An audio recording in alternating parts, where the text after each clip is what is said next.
Cheating wife exposed, husband's explosive revenge leaves her abandoned after affair discovery. I can't control my emotions, I exclaimed as steam billowed from my ears across the bar. My friend Shelley flashed a simple grin, casually wiping down glasses and tending to the bar with the skill of a seasoned bartender. This was Shelley's bar, named after her late husband, a clever nod to his legacy of helping patrons claim they frequented Jim's. It was a cozy spot, a joint Shelley and Jim had fought tooth and nail to keep afloat.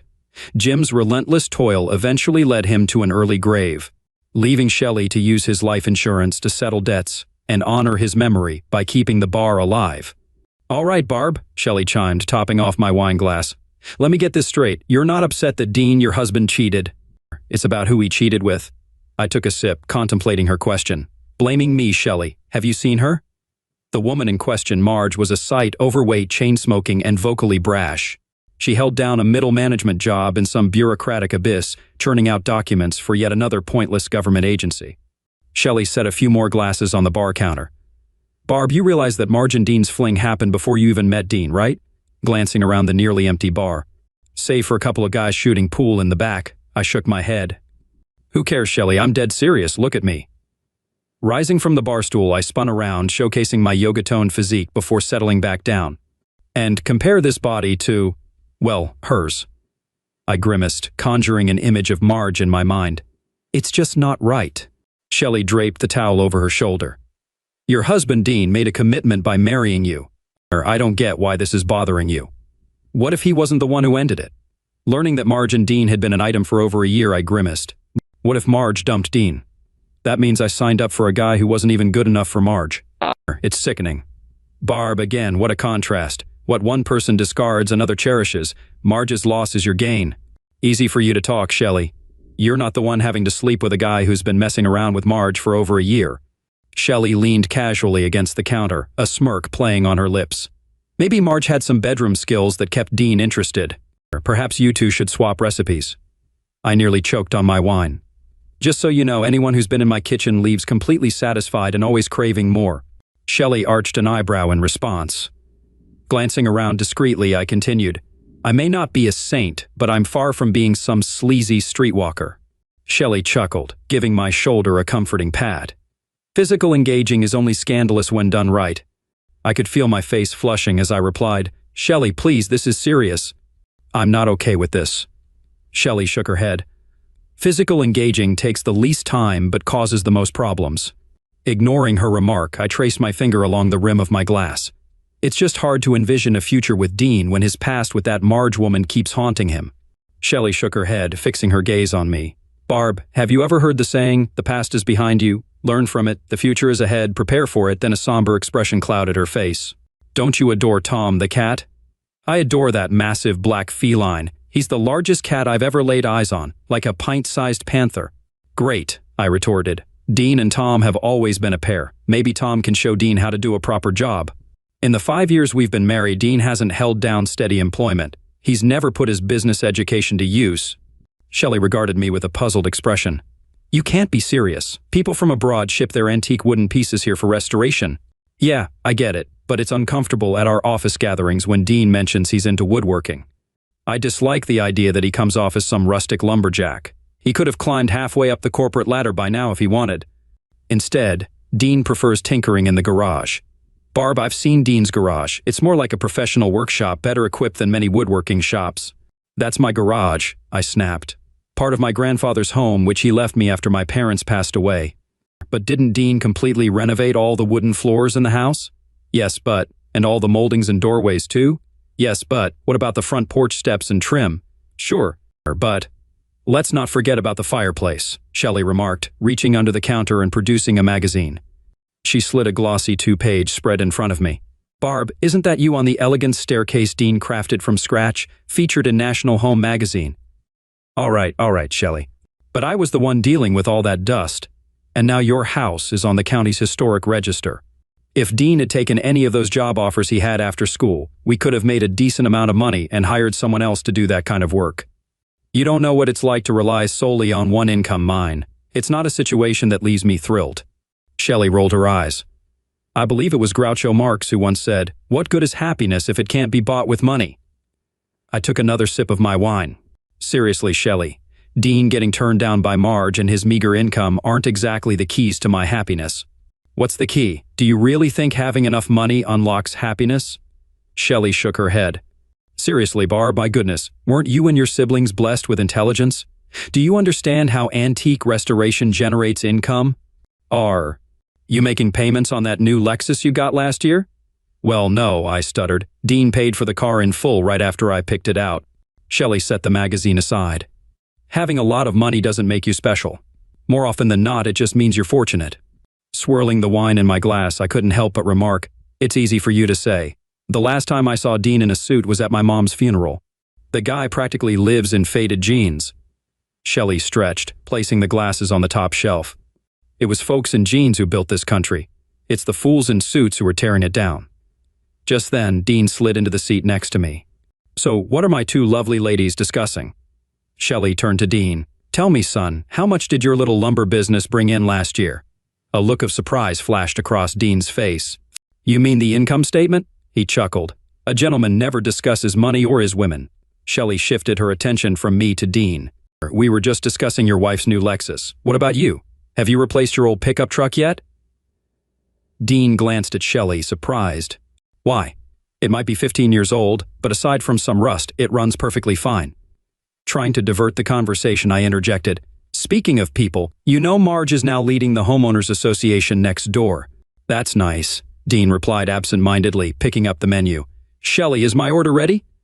Just then, one of the pool players signaled for another beer, holding up an empty bottle and gesturing 5 fingers. Shelley stepped away to attend to the order, leaving Dean and me alone. Dean, did you catch what I mentioned? Dean turned the page of the menu. Of course, Barb. You mentioned that Marge is now heading the homeowners association. It shouldn't bother us, the house is in great shape. You're not concerned? Dean set the menu aside and glanced at me with a puzzled expression. Huh? I don't care if the house is in great shape, you idiot, I exclaimed, pushing the menu away. I'm talking about Marge. Dean looked genuinely embarrassed. So, what about Marge? God, you men can be so dense, I sighed. You and her. Me and her what? Dean inquired. You two have met before? I used my fingers to gesture quotation marks around the word met. Dean shook his head. Yeah, Marge and I dated before I met you, so what? Before me, you were dating the quarterback, Mr. All-American High School. That reminds me, could you call him tomorrow and check on our car insurance? I want to extend the coverage on your Lexus. There's a difference, Dean. The Mr. All-American High School, as you called him, now sells us insurance, is married, has 2 children, and a picket fence that you helped him install. A smile spread across Dean's face. Ah, I see. You want 2 children. That's great, Barb.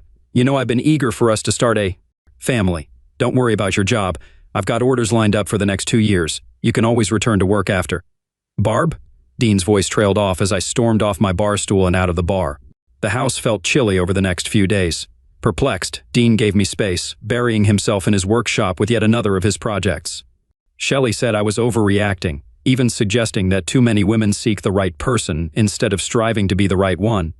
But I couldn't shake my feelings. I mean, who wants someone else's leftovers? That's why I found myself at Marge's house, hoping to uncover the truth.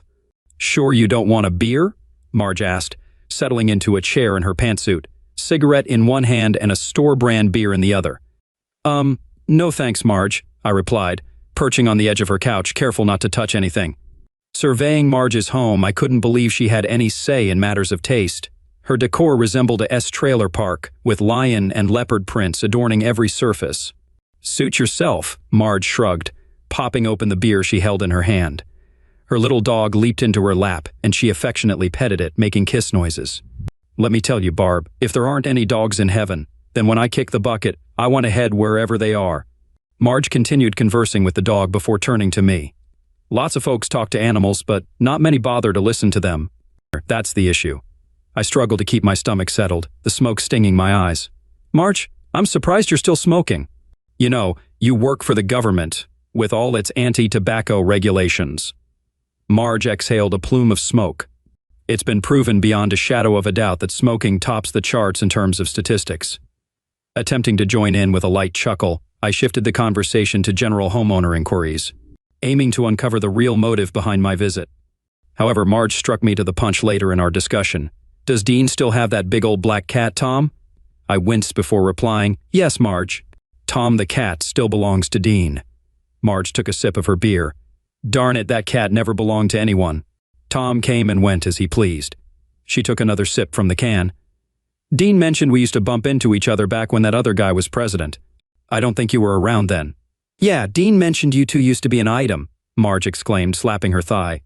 Have you guys crossed paths? Damn, we were like rabbits in bed for over a year. I couldn't get enough of him. I tried not to reveal my surprise. So, you and Dean have split up. What happened? Marge shrugged before taking another sip. He just wasn't my type. Sure, he's a nice guy, handsome, a bit on the skinny side for my taste, but funny. Great in bed and all that. Dean's just not my cup of tea. I attempted to keep my composure, though internally I was seething. Got it, not your type. I composed myself before asking in a non-confrontational tone, is it true? Did Dean do something to cause the breakup? Marge shrugged once more before replying, no, nothing like that. I'm sure he's a great match for someone like you, but Dean wasn't the man I was looking for. I laughed nervously, though inside I wanted to explode. Wow, Marge, sounds like you're searching for Superman. Grinning as she sipped her beer, Marge chuckled. Well, it's nice to have a superhero around if you catch my drift.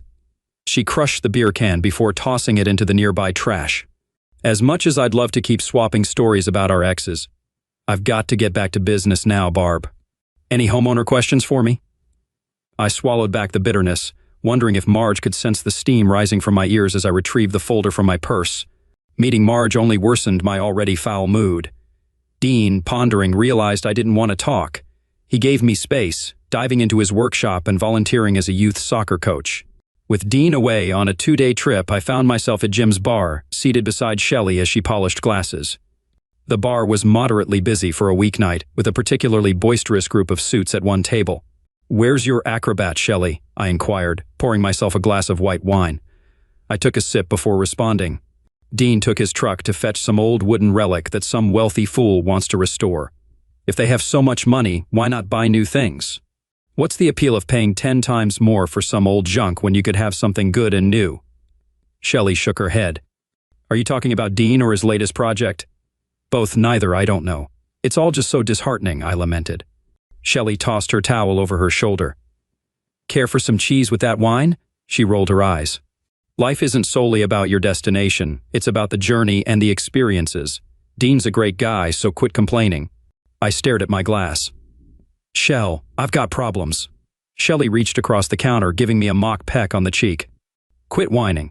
You're fixating on first world issues, like misplacing your TV remote, your Starbucks coffee being too cold, or an email attachment taking too long to load, problems that impoverished people elsewhere would love to have instead of, say, struggling to access clean water or medicine for their sick child in a distant, unaffordable hospital. I recoiled. Just because my issues aren't as grave as others doesn't mean I'm problem-free. Yes, that's true, Shelley replied, her voice tinged with frustration. You hit the jackpot, Barb. Good job, great health, loving husband. Need I say more? I'd give up everything I own just to spend 20 minutes with my late husband. You were born with a silver spoon. Stop thinking you're unhappy. Shell's outburst stunned me, but she continued. Listen, Barb, you can't be the bride at every wedding, the corpse at every funeral, and the baby at every baptism. Feeling insulted, I was about to retort when the bar doors swung open and a group of sweaty men in baseball uniforms flooded in. Shell's mood instantly lifted. It's going to be a lively night. It's the Gay Men's Softball League. I grimaced. You let guys like that in here? She gave me a pointed look. Seriously, Barb? If by guys like that, you mean men with disposable income who spend generously on drinks and cause no trouble, then yes. Not only do I let them in, I actively seek them out and welcome them. This is a bar, after all. Before I could respond, a towering black man approached the counter. He was the largest person I'd ever seen, standing over 6 feet 10 inches tall and weighing around 250 lbs. The buttons on his broad chest strained against his uniform, emblazoned with the team name Master Batters. Shelley must have been acquainted with this towering man, as she didn't protest when he reached over the counter and effortlessly lifted her up, much like a child lifting a Barbie doll. Set me down, Leroy, Shelley squealed as the giant gently placed her back on the ground. No problem, Shelley, Leroy responded in his deep baritone. Thought you might want to meet the MVP of the Northeast League's Southern Division Western Champions. Shelley shyly batted her eyelashes. Does your husband know you're flirting with the opposing team? Leroy burst into laughter. I wasn't always gay, just got sucked into it. It seemed to be an old joke, as Shell merely rolled her eyes. Sorry, Leroy, you know I don't mess with any man under 9 inches. Leroy pondered for a moment. Damn, Shelley, I'm not chopping off 3 inches. I was taken aback by their banter, but Shell seemed unfazed, even when Leroy ordered, That'll do, sweetheart. Bring 6 jugs of your finest draft ale for my fellow Batman warriors. He paused. And some Pepsi, too. Shelley began arranging the jugs on the counter. Who's the teetotaler, and why is he in my bar? Leroy looked puzzled. Had that be me starting a 3-day shift at the fire station tonight? Shelley turned to me, filling the jugs with beer. Barb, my only waitress is out sick, and I'm short-handed tonight. She gestured to a group of suited men at a corner table. Can you handle them? We've helped each other out in the past. Shelley and I used to waitress together during school, so it's no big deal, I assured her.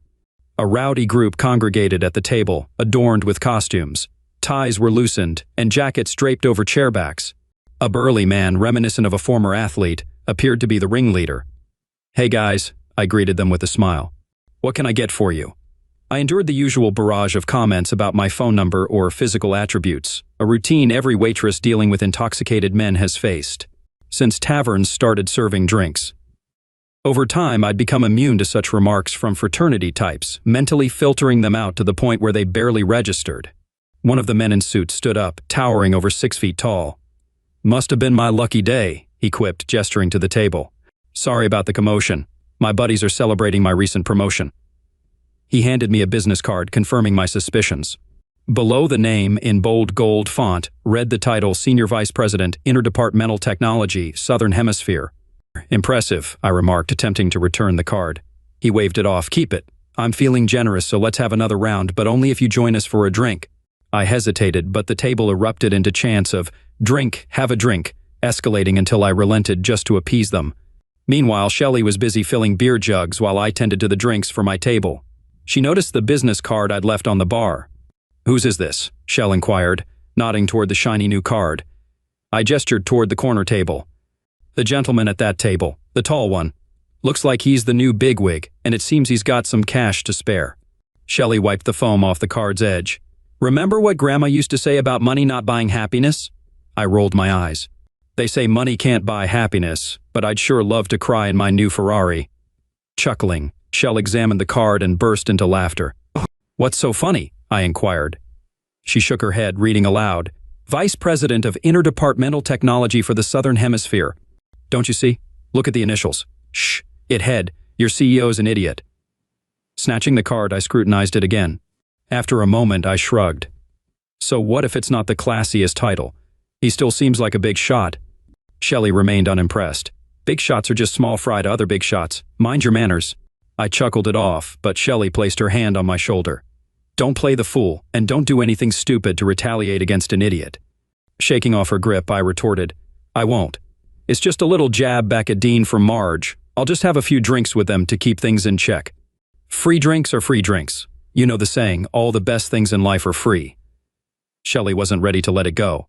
The best things in life may be free, but they come at a hefty cost.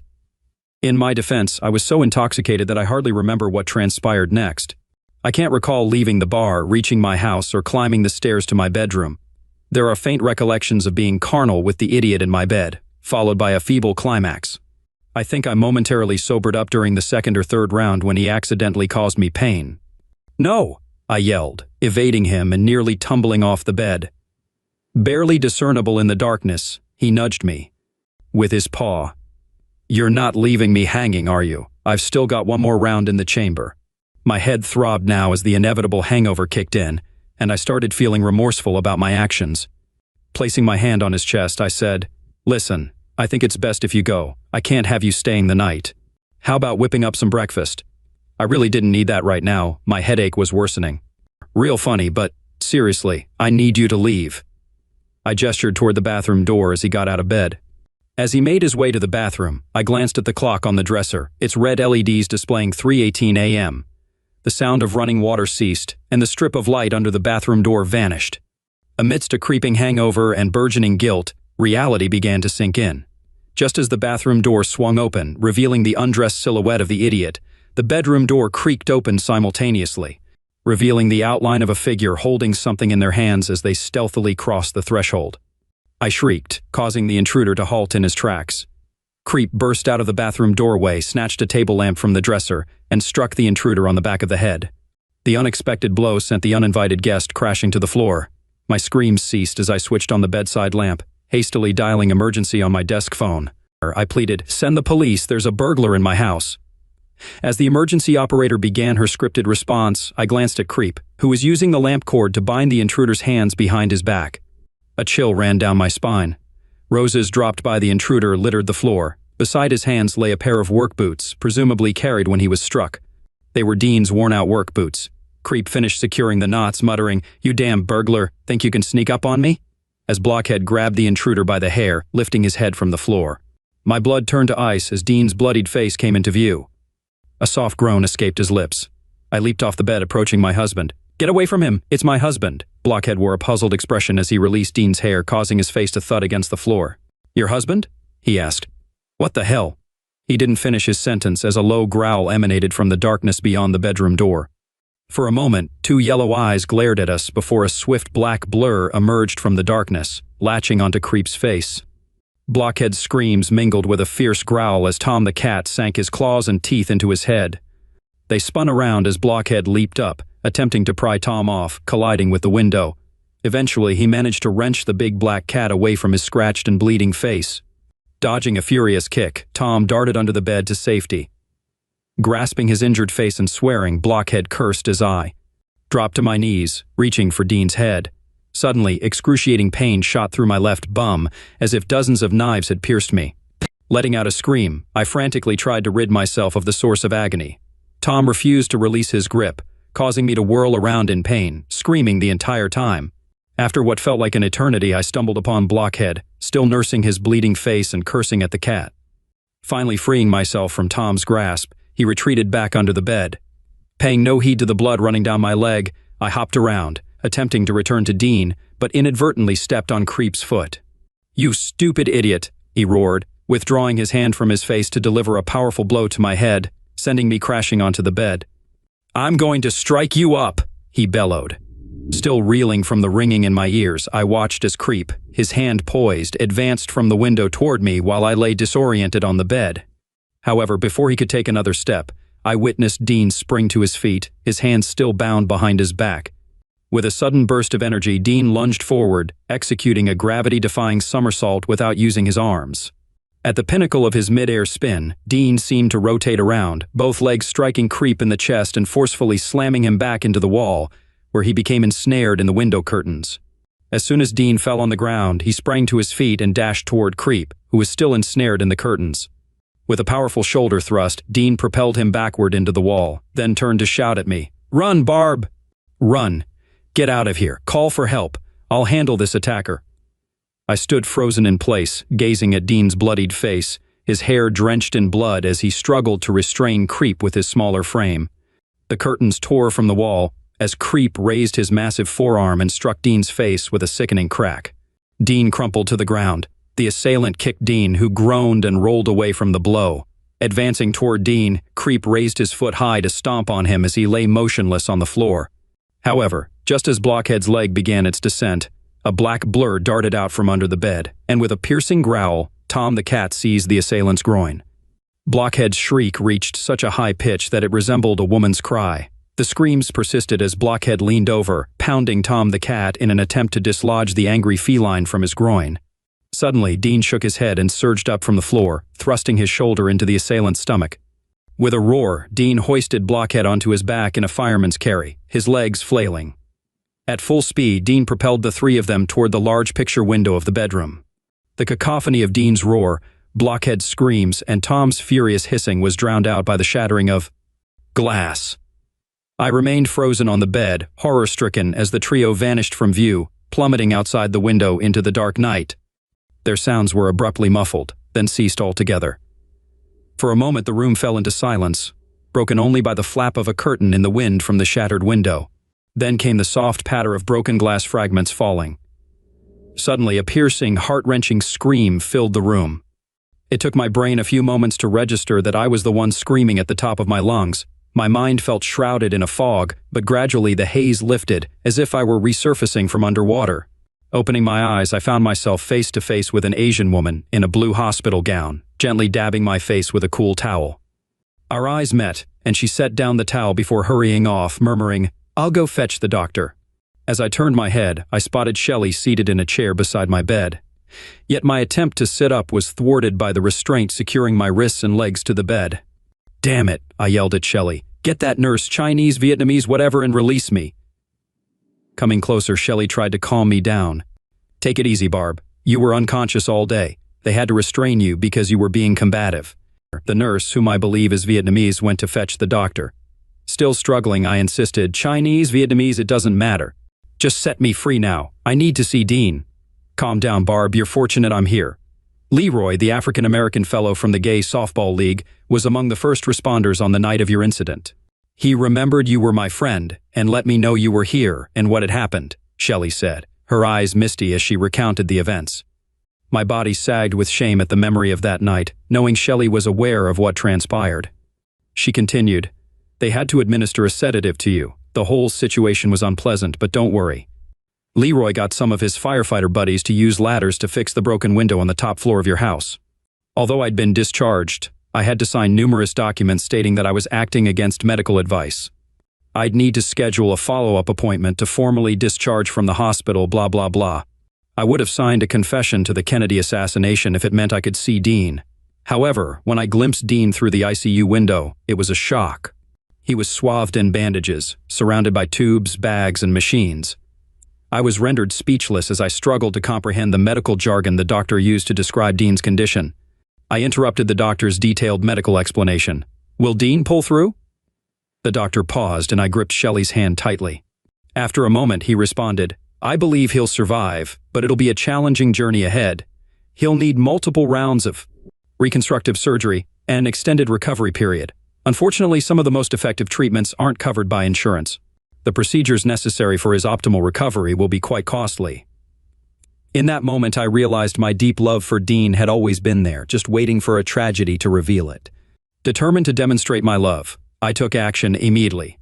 I emptied my retirement savings to finance his treatment. Early withdrawal penalties and tax consequences were insignificant compared to the need.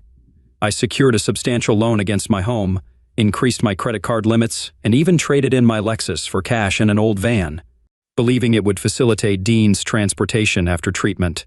The longing for Dean was profound. They say you only miss the sun when it starts to snow, and the light when the candle burns out.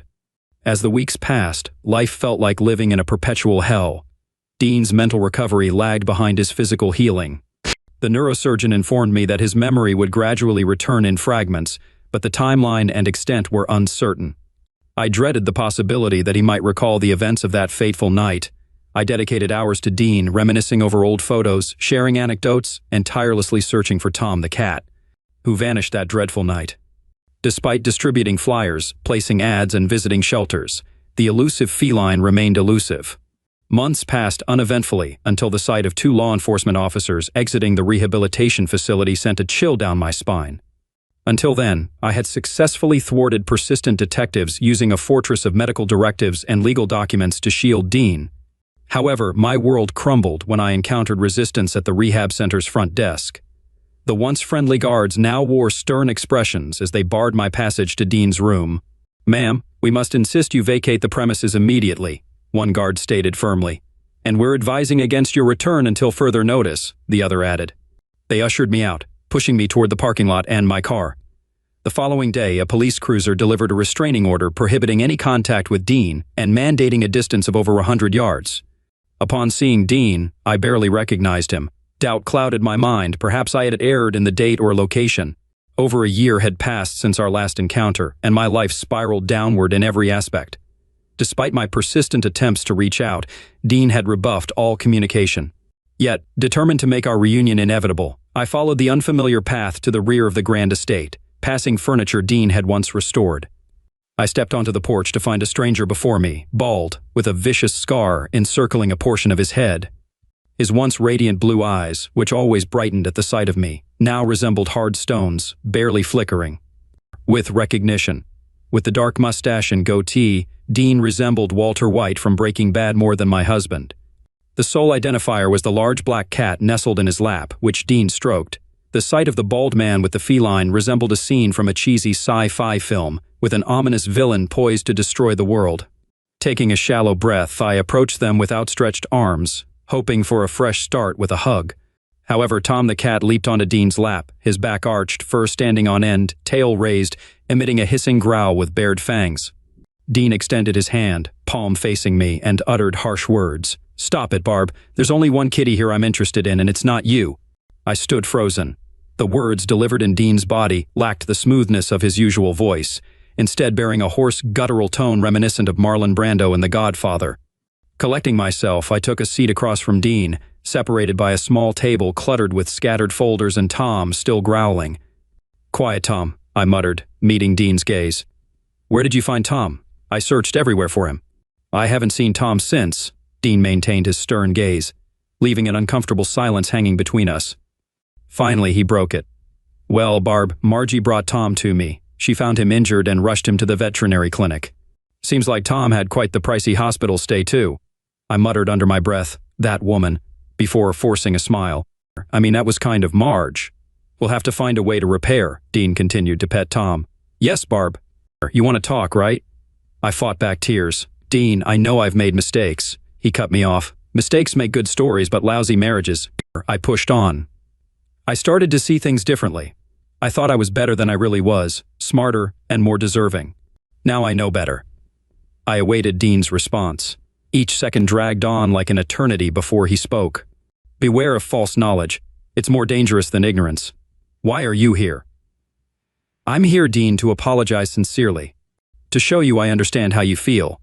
He let out a bitter laugh. "Do you? I'd walk with a limp, have constant headaches, and my balance will never be the same. Find someone twice your size to smash your head with a lamp, break most of your body, and then fall 30 feet. Then maybe we'll talk. Wait, don't forget to add being stabbed in the back and betrayed by someone you trusted more than life itself.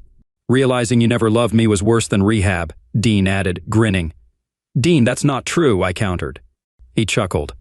"The truth sets you free, but not before it breaks you." Unsure of how to respond, I stammered, I don't know what to say, Dean." But he leaned back as Tom the cat leapt off his lap. "Come on, Barb. Speaking the truth is easy. It's weaving a web of lies that's hard. Or are.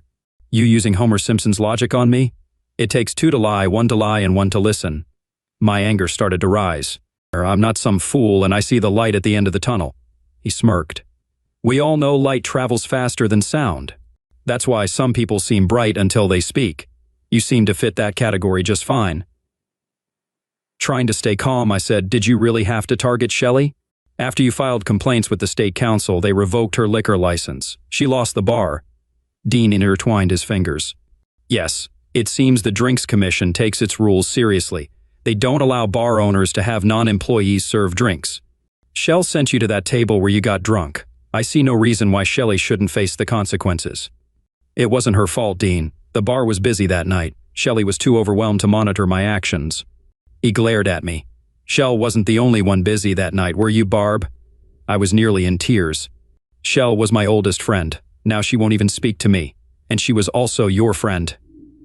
I dried my tears. "Your injury, it changed you, and it's my fault. You've always been such a decent guy, Dean. Why did you feel the need to burn Shelley?" Dean leaned in. "Burn Shelley? Right now, I guess I'm just ashes. Because you know what they say about where nice guys finish, good guys finish last. Don't mistake kindness for weakness." Again, he leaned back. "So, Barb, if you can't hang with the cool crowd, step off your broomstick." It was a nightmare. "You couldn't just take it out on me, could you, Dean? Hasn't there been enough pain and suffering?" "The DA didn't file charges, calling it a group riot." He gestured to a folder with the state seal. "Lies written in ink can't conceal facts written in blood." "Blood? Is that what you want, Dean? My blood?" "We lost Creep's lawsuit because your testimony supported his case." Dean stared. "I think that guy who'll never walk again and will live with a colostomy bag deserves better than memories of you, Barb," Dean said, looking at me. "Some people are only alive because it's illegal to shoot them." I brushed it off. "I'm losing my house. They're garnishing my wages. Our accounts are frozen. We're broke." Dean seemed unsurprised. "Yeah, you're broke," it was a statement. He motioned around. "I'm just a poor planner, trading my work for basic needs." This meeting wasn't going as I hoped. I sighed. I can say sorry a million times, but it seems you're not ready to hear it. Let's just keep talking and deal with things as they come. Dean reached for a document from the pile on the table and tossed it over to me. These are divorce papers. Sometimes you have to cut ties to prevent the crazies from trailing you. Over the next 16 months, my life felt like a never-ending cycle. Job loss due to performance woes consumed me, with drinking becoming my main pastime, leaving little room for work. Going to work felt futile as most of my paycheck went to Blockhead, who spent endless hours fending off creditors until payday. Amidst the chaos, there were glimmers of hope, like job insurance covering treatment for an STD contracted during one of my drunken blackouts. Today marked the lowest point. Outside my former home, I waited for the bank representative to finalize foreclosure. Promised $500 for house upkeep along with whatever remained from selling or pawning belongings from my worn-out minivan would have to suffice. With 4 nearly bald tires, I set off to my new job, where my elderly aunt ran a tavern near mining towns up north. It wasn't a dream job, but it offered affordable housing amidst the hillbillies in the village. In the depths of my despair, guess who approaches? The woman who triggered this whole debacle, Marge. She strolls with her dog nipping at her ankle, cigarette dangling from her lips.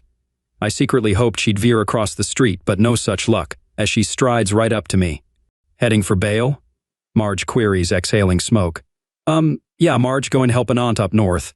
You know the saying, when one door closes, another opens. Barb, when that door closes, grab a hammer and nails. Seal it shut, Marge advises sternly. I apologize, I reply, observing her dog relieve itself on my minivan tire. Marge takes another drag. You're like some twisted Rapunzel turning gold into straw. You're the only one who's turned Dean, one of the nicest guys around, into a complete idiot. I beg to differ, Marge, I countered. Why does it matter to you? You let him go. How does this concern you? Marge lit another cigarette from the butt of the one she was smoking. You must be the most clueless woman alive. I released Dean because he was too decent to leave me himself. I knew he deserved better. We only connected through a drunken encounter. I'm not as naive as you. I understood Dean was sticking around to spare me from looking like a total floozy. I wasn't inclined to argue with Marge. Look, if I could turn back time and change things, I would. Marge leaned over to stroke her dog. No, you'd probably get injured from time travel, like through sheer idiocy. I gestured to the crucifix hanging from Marge's neck. I thought you were a Christian. What happened to loving your neighbor? Jesus may love you, but that doesn't change the fact that you're promiscuous, she retorted. I waved as Marge and her dog departed. Well, thank goodness this is the last encounter. Marge didn't look back, but I heard her retort, don't assume you've seen the last of something or someone. With a pounding headache and a craving for a drink, relief washed over me when a BMW finally pulled up and a well-dressed woman in her 30 seconds hopped out. Her demeanor seemed to declare, I'm in real estate because my husband rakes in cash, and I'm bored while the nanny watches the kids. Look at you, you must be Barb. Apologies for my tardiness, it's been a chaotic day. This marks my 3rd citation today, with 2 more to follow, she chirped, which grated on my nerves. Oh, the struggles you endure. I suppose you long for the days when bank robberies involve people robbing banks rather than banks seizing homes, I retorted. The bank representative appeared puzzled as she extracted a piece of paper and an envelope from her designer bag. Here's your money, just as we agreed. Hopefully it brings a smile to your face. Indeed, trading my great-grandparents' home, a family heirloom for generations, for less than a month's salary fills me with an urge to dance and sing, I replied, dripping with sarcasm. She attempted to soothe my agitation.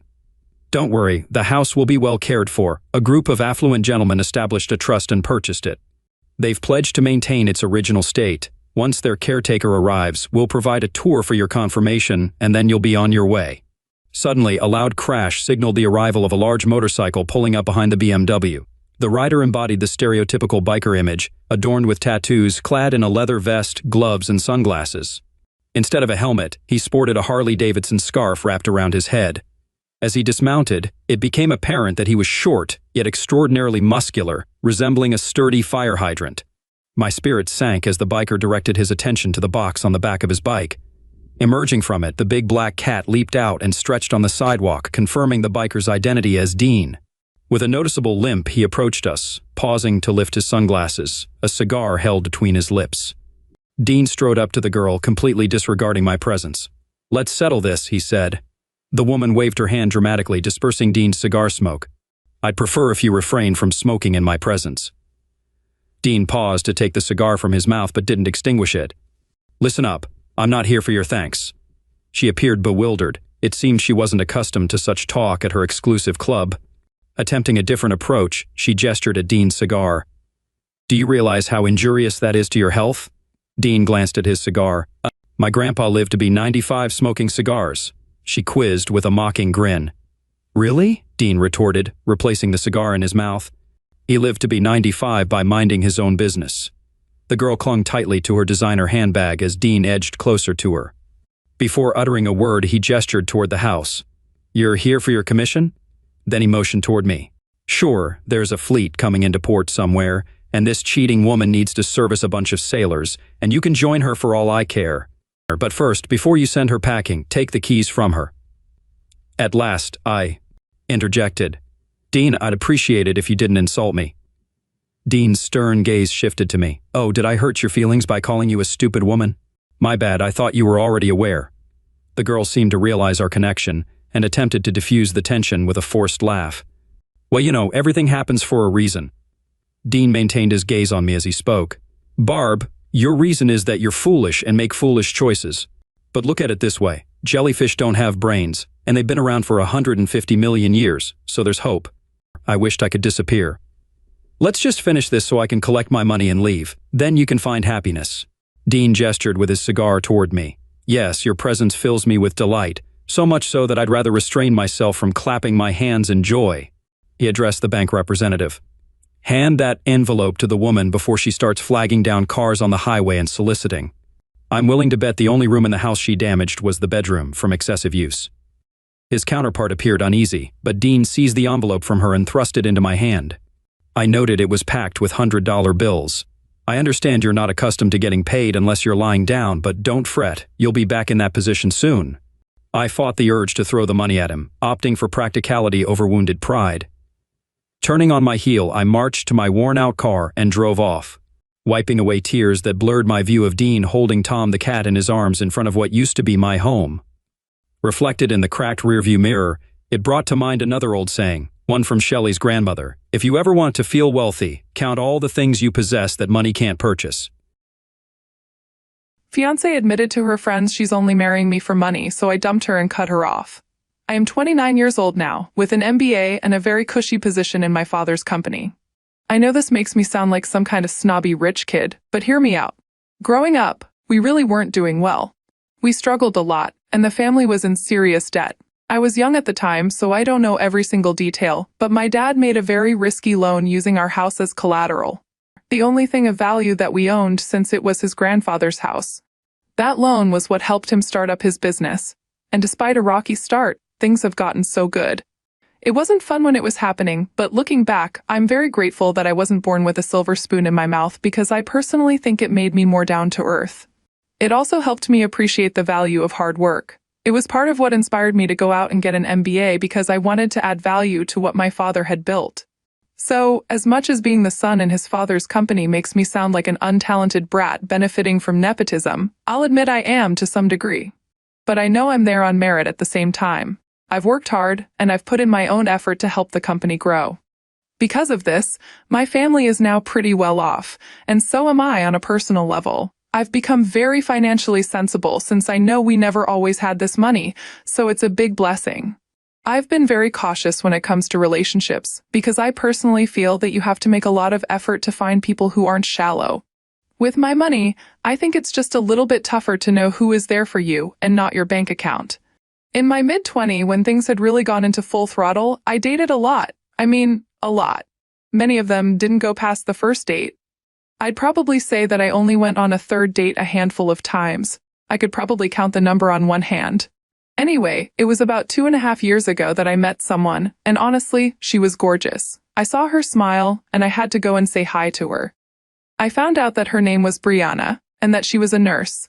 I think that made me find her even more attractive because it's a profession that I really respect. I asked her for her number right there, and that was how things between us started. I've always been very cautious in relationships. When I start one, it's with the aim of going the distance. I always try to see whether I can see my wife in someone before I even take things seriously. I think that's why I always try to make sure that my money is at most a quarter of the reason someone is with me. It'd be stupid for me to assume it doesn't make me more of a catch to women, but I don't want to find myself in a relationship with anyone who considers that to be the primary reason they're with me. I honestly didn't see any gold digger behavior with Brianna. She was smart, amazing to talk with, funny, and she just brought everything that I wanted to the table. So, 2 years and some months after we met, I popped the question to her, and she said yes. As we speak, Brianna is my fiancé, and it made me extremely happy when she agreed to spend the rest of her life with me. Now, I'm getting to the point of this whole thing, but before I get there, there was one major event that sort of soured me, and I think it's worth mentioning here. Obviously, she got to know more about the full extent of my family's finances when we got closer and closer. She knew my family wasn't poor and that we were doing well. So, a few months after the proposal, I brought up the idea of a prenup to her. Honestly, it seemed like a very reasonable discussion to have, but she apparently didn't think so. She flipped out at me. According to her, me suggesting a prenup to her was bad in 2 ways. The first was that it seemed to her that I didn't believe our relationship was going to go the distance.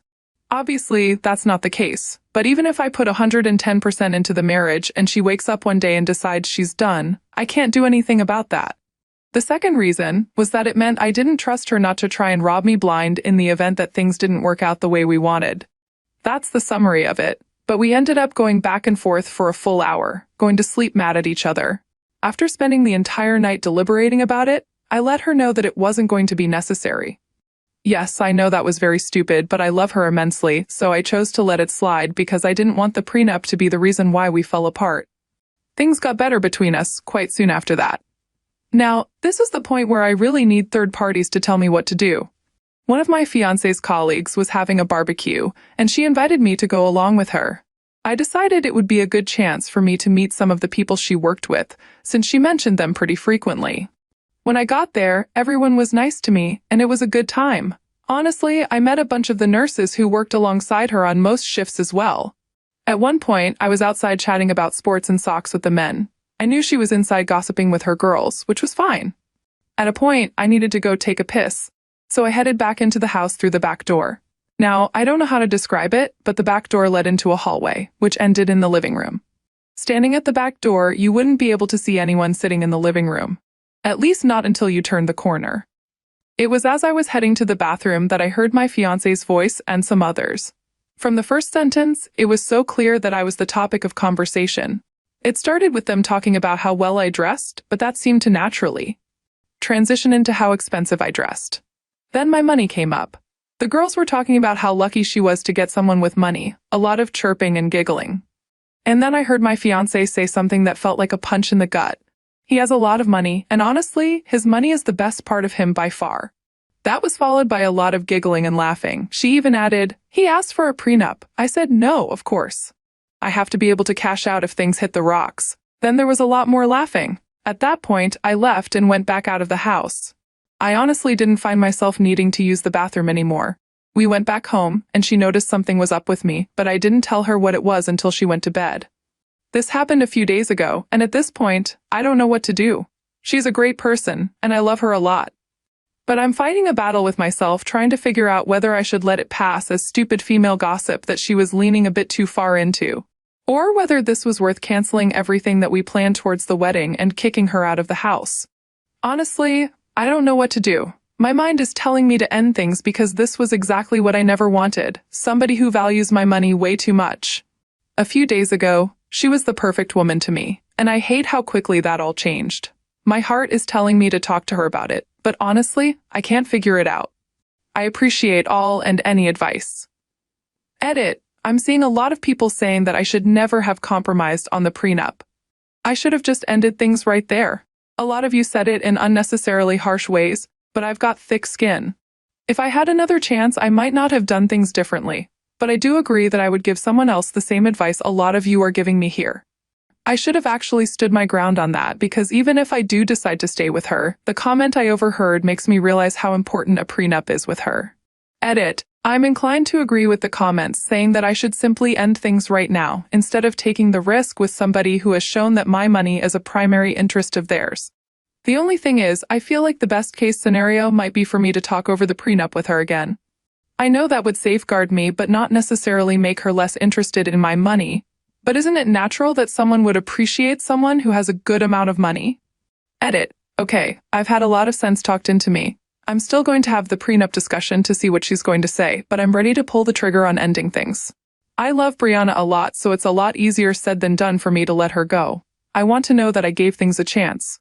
Ah, the joys of romance, where even the most solid relationship can hit a financial pothole. It's like driving a Ferrari straight into a speed bump, jarring and potentially catastrophic for your wallet. But you're not OP. For every dark cloud has a silver lining, or in your case, a prenuptial agreement. It's the modern-day equivalent of Cupid's arrow, ensuring that even if love flies out the window, your assets stay firmly in your bank account. And let's not forget your fiancé's candid commentary on your net worth. It's like a Yelp review for relationships, 5 stars for financial stability, but service could be better. If only love came with a money-back guarantee, right? Update. Here's the update that I know a lot of you were waiting for on the story of my fiancé, whom I caught telling her friends that money was the best part of me. Things have come to a close, and I'm more than happy about the way they've gone. The first thing that I needed to do was talk to Brianna again regarding the prenup. I think it was about a week after we got back from the barbecue that I told her to sit down so that we could have a discussion.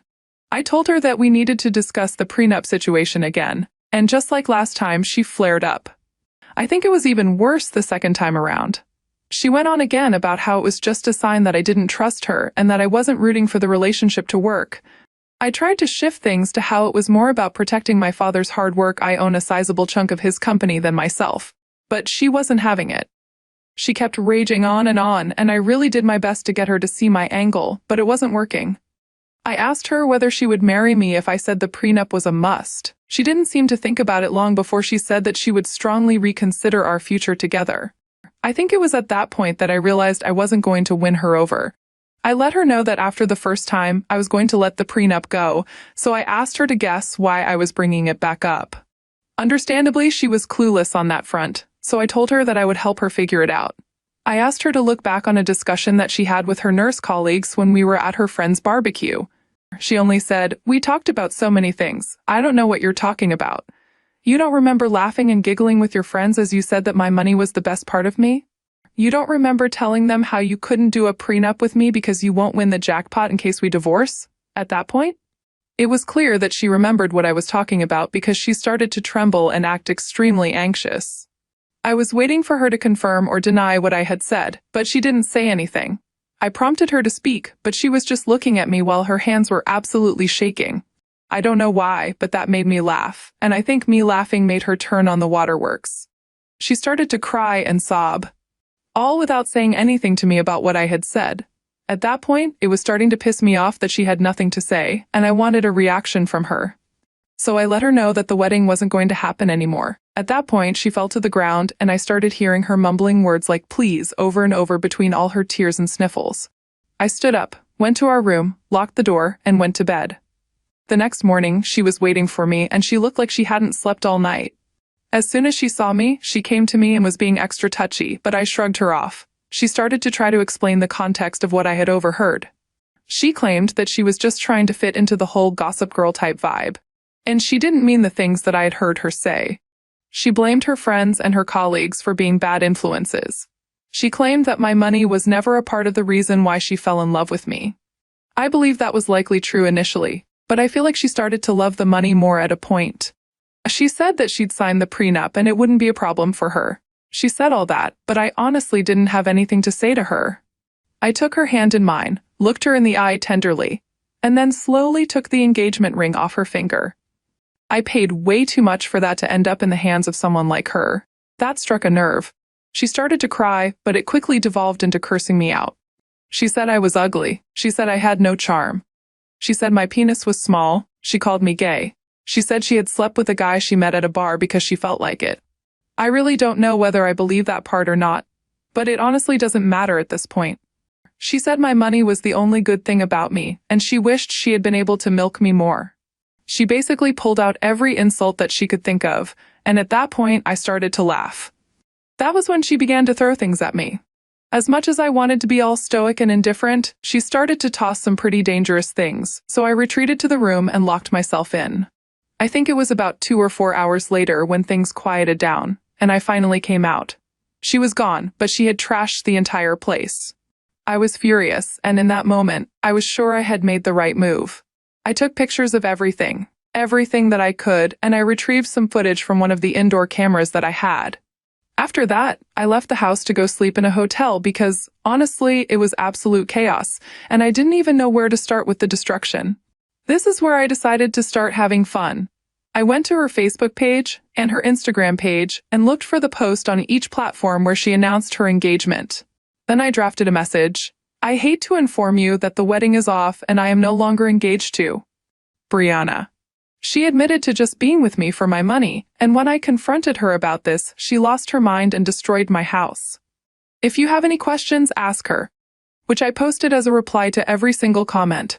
She hates looking bad in front of people, so this part made me feel very satisfied. I then made my own post, showing off the destruction that she had caused, as well as some short clips of her trashing the house when she was having her temper tantrum. I tagged her family, friends, and even the hospital where she works. This last one was for fun, and it would be nice to have a little gossip start about her among the colleagues. Her parents tried to call me several times, but I didn't bother picking up.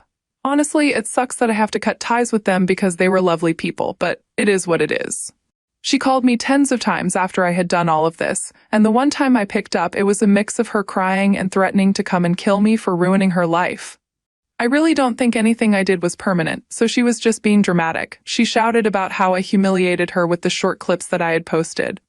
And people now call her Banna of Tarth behind her back, because she was acting aggressively in the video.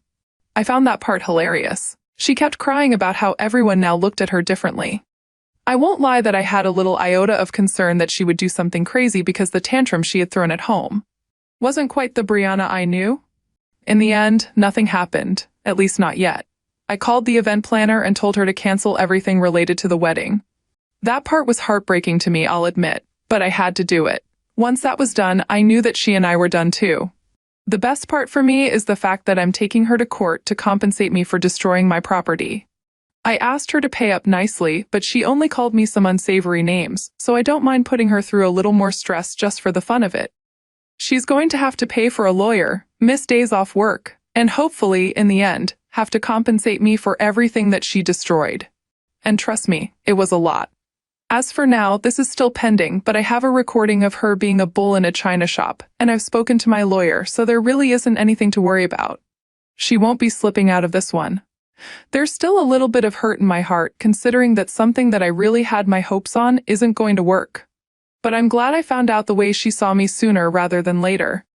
I prefer the pain now instead of a lot more pain much later. Anywho, a big thank you to all of you for helping me out, especially with my previous post. I'll be reading all of your comments here, so let me know what you think of how I got back at her. Brief update. Oh, and here's just a little update for anyone who might be reading this post at this point. I was awarded almost $10,000 for all the things that she destroyed in my apartment, including hotel fees because I wasn't able to sleep there, and professional cleaning fees because the entire place was a mess. The smile on my face was huge because there I was, taking money from her after our split. I guess she should have been the one with the prenup. From the moment you decided to revisit the prenup conversation, it was clear you were ready to take the reins of this runaway train. And when Brianna showed her true colors, well, let's just say you handled the situation with the finesse of a seasoned diplomat, or a strategist, depending on how you look at it. Your decision to call off the wedding and air out the dirty laundry on social media was a bold move, my friend, but one that seemed to bring you a sense of closure and, dare I say, a hefty reimbursement for the chaos left in Brianna's wake. And let's not forget your impeccable sense of timing, dropping the bombshell about the canceled wedding while she's dealing with the fallout of her impromptu demolition derby. That's what I call a masterstroke. But perhaps the most satisfying part of this whole ordeal is the sweet taste of justice served piping hot in the form of nearly $10,000 settlement. It's like the universe saying, hey OP, here's a little something for your troubles. While your heart may still be on the mend, your wallet is looking pretty healthy there, OP. All the best. What do you think of prenups? What would you have done? Thank you for joining us today. Wanting something you can't have should sometimes just be a wish, because not every dream coming true is good for you. I learned this lesson the hard way, and even now my heart is full of regrets when I remember the things that happened a year ago. At 36, I was a female sales director at one of the biggest cosmetic companies in New York. My husband, Jim, 62, owned the company where I worked. He was impressed with my skills and charmed by my personality from the first day we met. Long story short, I got him to fall in love with me within a month, and he proposed for us to get married. Of course, I said yes. Who wouldn't want to marry the richest bachelor in town? Despite our 26-year age difference, Jim and I never had any issues in our relationship. He had a high tolerance for my complaints, keeping arguments to a minimum and making sure they never escalated into fights. He knew almost everything about me, what I wanted, what I hated, and even my little secrets. But what he didn't know was that boredom was slowly eating me up, and I was stalking my longtime crush, Leo, on social media. Leo, 36, was a high school crush I never outgrew. Until now. If anyone brought up his name, I would squeal like a teenager because 1, he had the most tantalizing eyes on the planet, and 2, he made me feel special with that one dance during our prom night when nobody else would have me as a date. That night totally changed my life. You know, you couldn't just forget the person who lifted your self-esteem on the most crucial night of your teenage life. So, imagine my heartbreaking when I learned that he got married to a churchmate 6 years ago. I thought I was way prettier than that person. And I bet everyone was asking, why her? That must have been the reason I said yes to Jim right away when he proposed a year later. When he asked me to marry him, I believed I didn't have a chance anymore to be with Leo. Or so I thought. One day a former classmate messaged me about Leo and his wife getting divorced. I almost dropped my coffee mug because I was so disoriented with the good news. I could hardly get a grip on myself. But I knew if I wanted a chance with Leo, now was the time to make a move. So, after a month, I chatted with him and started some small talk. Soon, I offered to do anything for him as he was trying to move on with his life. Of course, I couldn't show him how thrilled I was to be reconnected with him, but I felt like I could give up everything at that point in my life just to be with him. And that included my marriage. Stupid, right? But let's be honest, any girl would do the same if they were me. After weeks of chatting and getting nowhere, I upped my game and invited Leo to a dinner date during one of Jim's business trips. He agreed. I wore the prettiest dress from my closet and put on the reddest lipstick on our date night. And the next thing I knew, we were in a hotel room together. We kept seeing each other for the next 3 months. I have to admit, being with him felt so good that everything was exactly how I had ever imagined. But then something was off. For one, he confided that his business was doing badly, and he needed $100,000 to cover the losses. A week later, he wanted to borrow my Bentley for a week to impress business investors and asked for another $100,000. This time, he said he needed it for his mother's intestinal operation. I kept giving in to Leo's requests, but deep down, I knew he was just after my money. Little did I know Jim was already on my trail. Yes, my husband knew everything from the start. He knew what I was doing on social media, day in and day out. He knew I was stalking Leo every day. He even knew which dress I wore on my first day with Leo. He was very much aware that Leo had been my crush since high school, but he never asked me about it. In all the business trips he had in the past, they were mostly setups to see if I would be hooking up with anyone while he was away. I passed the test in the first 4 years, but in the 5th year, he finally caught me sleeping around with the one I had been fantasizing about. Jim didn't confront me at all.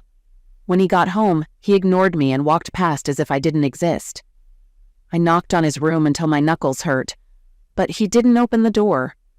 The messages I left on chat apps went unnoticed. I was desperate to talk and beg for forgiveness, but it was too late. The next day at my office, my staff gathered, watching a video of me kissing Leo. Worried more clips might follow, I grabbed the remote and turned off the monitor. On the same day, I received a termination letter without severance pay, citing unauthorized fund withdrawal. The bank manager called to say my accounts were closed, and when I got home that evening, my belongings were outside the gate. Seriously, I was thrown out of my own home after giving him a good time in bed for 5 years. Was I such a bad wife that he couldn't treat me with civility? Did he expect me to believe he never hooked up with other women while away? Now, a year later, I have no money, no family, and nowhere to go. I'm still trying to reconnect with Jim, but he keeps shutting the door each time I get near. If only I could turn back time, I'd never have gone near Leo because he wasn't worth giving up my life for. I'm Dave, and I'm dating my girlfriend, Kelly. Our story started when I accidentally overheard Kelly having an honest phone conversation with her close friend. We've been together for about 2 years, and I was thinking about popping the question and asking her to marry me. Kelly is one of those women who often go unnoticed in a crowd. At first glance, you might not realize how beautiful and loving she is. She tends to hide her figure under large clothes because she doesn't like the attention her almost perfect figure attracts. But if you're lucky enough to get to know her better, you'll quickly understand the depth of her beauty and warmth. Our paths crossed at a New Year's Eve party thrown by a mutual friend. I had no idea that this chance meeting would lead to a love story. We found a lot of common interests, and even though she didn't charm me at first, I mustered the courage to ask her out after a week. We dated for a few months, and one evening she surprised me by coming over to my house. Wanting to make it special, I prepared a delicious dinner for her. While watching a movie on my couch, our sweet gestures turned into passionate kisses. The next moment, we were in my bed, and I was shocked at how uninhibited Kelly turned out to be. She showed fearlessness and adventure, pushing boundaries. I was overwhelmed, desperately trying to keep up all night. But our bond became stronger than ever after that night. Our relationship faced difficulties. I tend to forget or overlook things, unintentionally causing her pain. On the other hand, she, being a typical woman, sometimes did things that frustrated me. We didn't live together mainly because of her parents' influence. Despite our close relationship, she believed moving in would complicate things with her parents. Out of deep love, I respected her decision and never insisted. But one day, I overheard a conversation between her and her friend, making me feel fear and guilt. It was clear that I struggled to remember important dates like anniversaries or Valentine's Day, often taking days to realize my mistakes. After an closeness evening, Kelly left me. While I was in the bathroom, she apparently called Gina, shocking me as I thought our relationship was thriving. She talked about how I forgot Valentine's Day, making her doubt my feelings and thinking I'm just keeping her around. I felt a deep sense of responsibility. Kelly expressed disappointment, citing my poor memory as the reason. She wondered why an attractive guy who forgets details is needed and said if I forgot about Valentine's Day, she'd end our relationship. There was a moment of silence that seemed important to Gina. Reflecting on Gina's support, Kelly wished she had sought advice earlier. Doubting Gina's sincerity, Kelly and I had a strained relationship. Kelly believed Gina thought she deserved someone better than me. I couldn't recall a single positive thing Gina said about me in our 2-year acquaintance. I felt Gina was trying to convince Kelly to leave me, intensifying my anger. Instead of acknowledging my dating and relationship shortcomings, I blamed Gina. Kelly continued, emphasizing the issue goes beyond Valentine's Day. The gaps in my memory were becoming unpleasant for her, having to remind me of important dates. If I could remember at least one date and surprise her, she might not be so disappointed, doubting her importance to me. Sometimes she felt like she was just an object for satisfaction, easily forgotten. After a long conversation, she said goodbye to Gina, and I felt Gina had ulterior motives. My dislike for her intensified. Who did she think she was, trying to disrupt my relationship with Kelly? I got angrier, perhaps prompting subsequent events. Later that day, after leaving Kelly at her house, I sought advice from a friend, Mike, hoping he could help. Unfortunately, he didn't provide much assistance. It seemed like he looked forward to Kelly and me breaking up to make his move on her. As I thought, Sam came to mind. We hadn't talked in a while, but I believed he could offer answers to my current questions. Getting ready to propose to Kelly, I found myself desperately holding on to our relationship. I planned to bring it up after a shower on that important day, but accidentally overheard a conversation, forcing me to abandon my plans. Fortunately, Sam proved to be a true friend, offering invaluable advice and support. Mindful of my unreliable memory, I tried to jot down most details, and right after leaving his apartment, I started taking action to secure a future with Kelly. Recalling Kelly's favorite restaurant, I swiftly booked a table. It struck me that Gina had also talked about this place. Looking back, I wondered if Gina was boasting about her boyfriend inviting her to such a fancy place, implying that I couldn't do the same for Kelly. Anyway, I wasted no time in completing the booking and making the necessary prepayment for our spot. While buying a special gift for Kelly, I discovered a lovely brooch.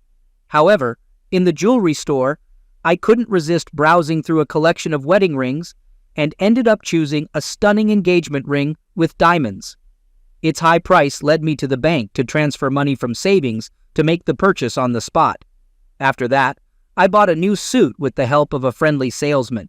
Recognizing my lack of fashion sense, I relied on the seller, who assisted me in making the right choice, creating a stylish image. Exiting the fitting room, I was surprised by the whispers of several women complimenting me. Despite their kind words, I couldn't shake a feeling of discomfort. To overcome it, I got another new suit and went to the barbershop for a new hairstyle. This decision was challenging for me, as I typically preferred a low-maintenance appearance.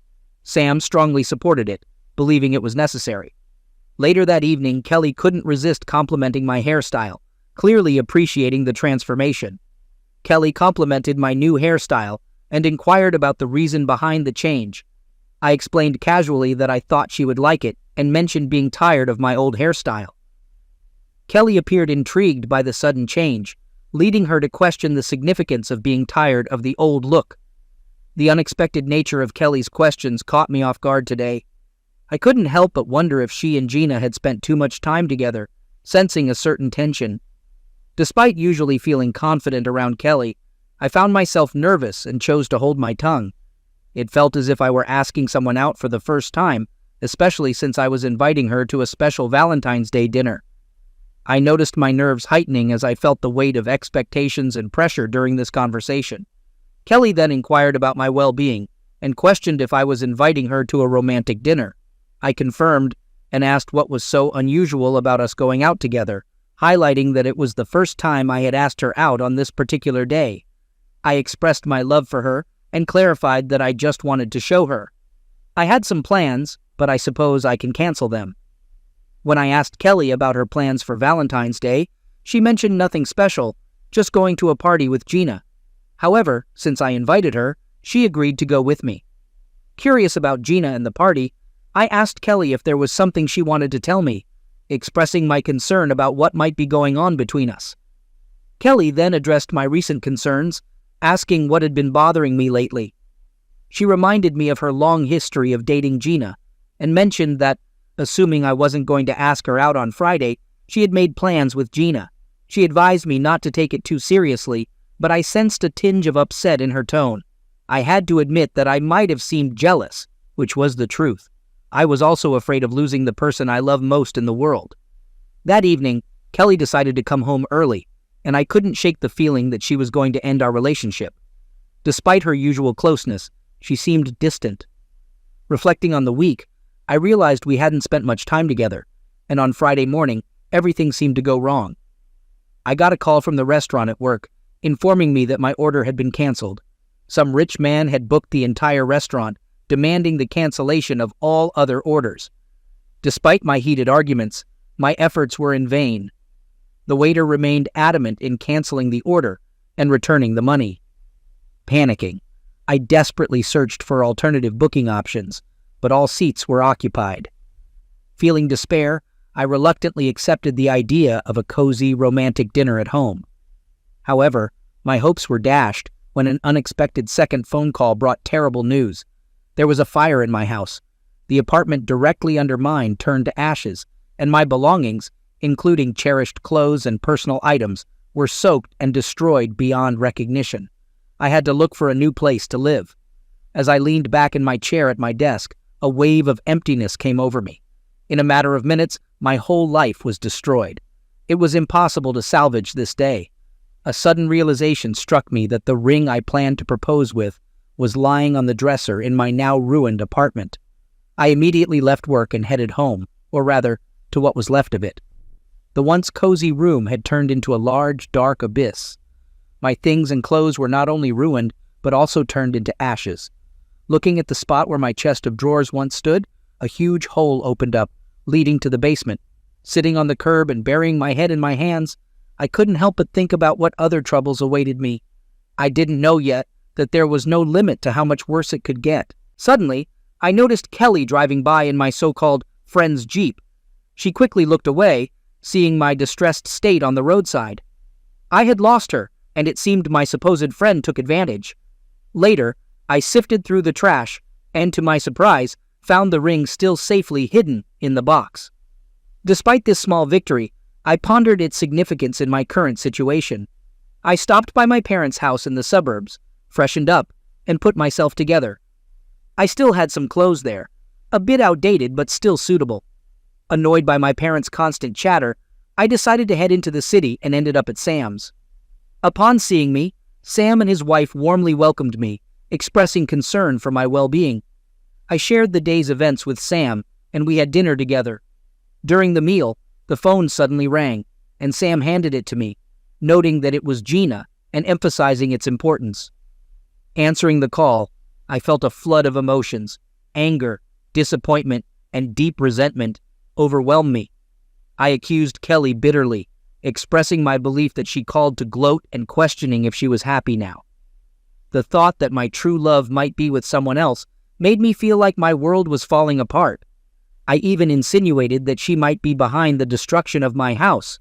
In response, Gina seemed surprised and denied any gloating, expressing confusion about my change in behavior. She reassured me that Kelly still loved me, regardless of my thoughts, and conveyed sympathy for my recent misfortune. Gina explained that she had just learned about the fire at my house and had tried to call me during the day. I couldn't fathom how she only found out recently. I recounted seeing Kelly drive by in the same car when I was sitting on the side of the road, and how she tried to hide when she noticed me. Overcome with anger, I abruptly hung up the phone. Despite Sam and his wife's attempts to stop me, I thanked them and left, heading for heavy drinking. Sam understood the gravity of the situation I was in. I went to a familiar place, the VC I used to visit before Kelly entered my life. The irony of its initials now associated with it struck me as a reminder of an unforgettable event. Sitting at the bar, I started drinking heavily. Despite the bartender's reluctance, he continued to serve me more than he should have. By this time, I was heavily intoxicated and barely restrained. Kelly and Gina walked in, Kelly with red eyes from crying, and Gina looking furious. However, their presence no longer mattered to me. I sat indifferent to everything, savoring the last glass. The bartender avoided my place, sensing my disappointment. Kelly approached me, attempting to hug me, but I pushed her away, furious that she even tried. I questioned, asking if it was because Mike and she rode in his Jeep that day. Feeling offended, I replied, expressing my regret at catching her fooling around with him, trying to reason. Kelly insisted, telling me I was intoxicated and not thinking straight, suggesting we go to her place to discuss everything. Experiencing mixed emotions, I stubbornly declared that we would talk right there or not at all. Despite my intoxicated and enraged state, my love for her was so deep that I couldn't bring myself to utter such an offensive word as trash. Deep down, I was sure she had betrayed me. Gina approached me for the first time, expressing her disappointment. She mentioned that if I weren't in such a state of intoxication and despair, she might have reacted differently. Gina urged me to drop my ego, stating that Kelly adored me and I was pushing her away. She advised me to rest and talk calmly in the morning.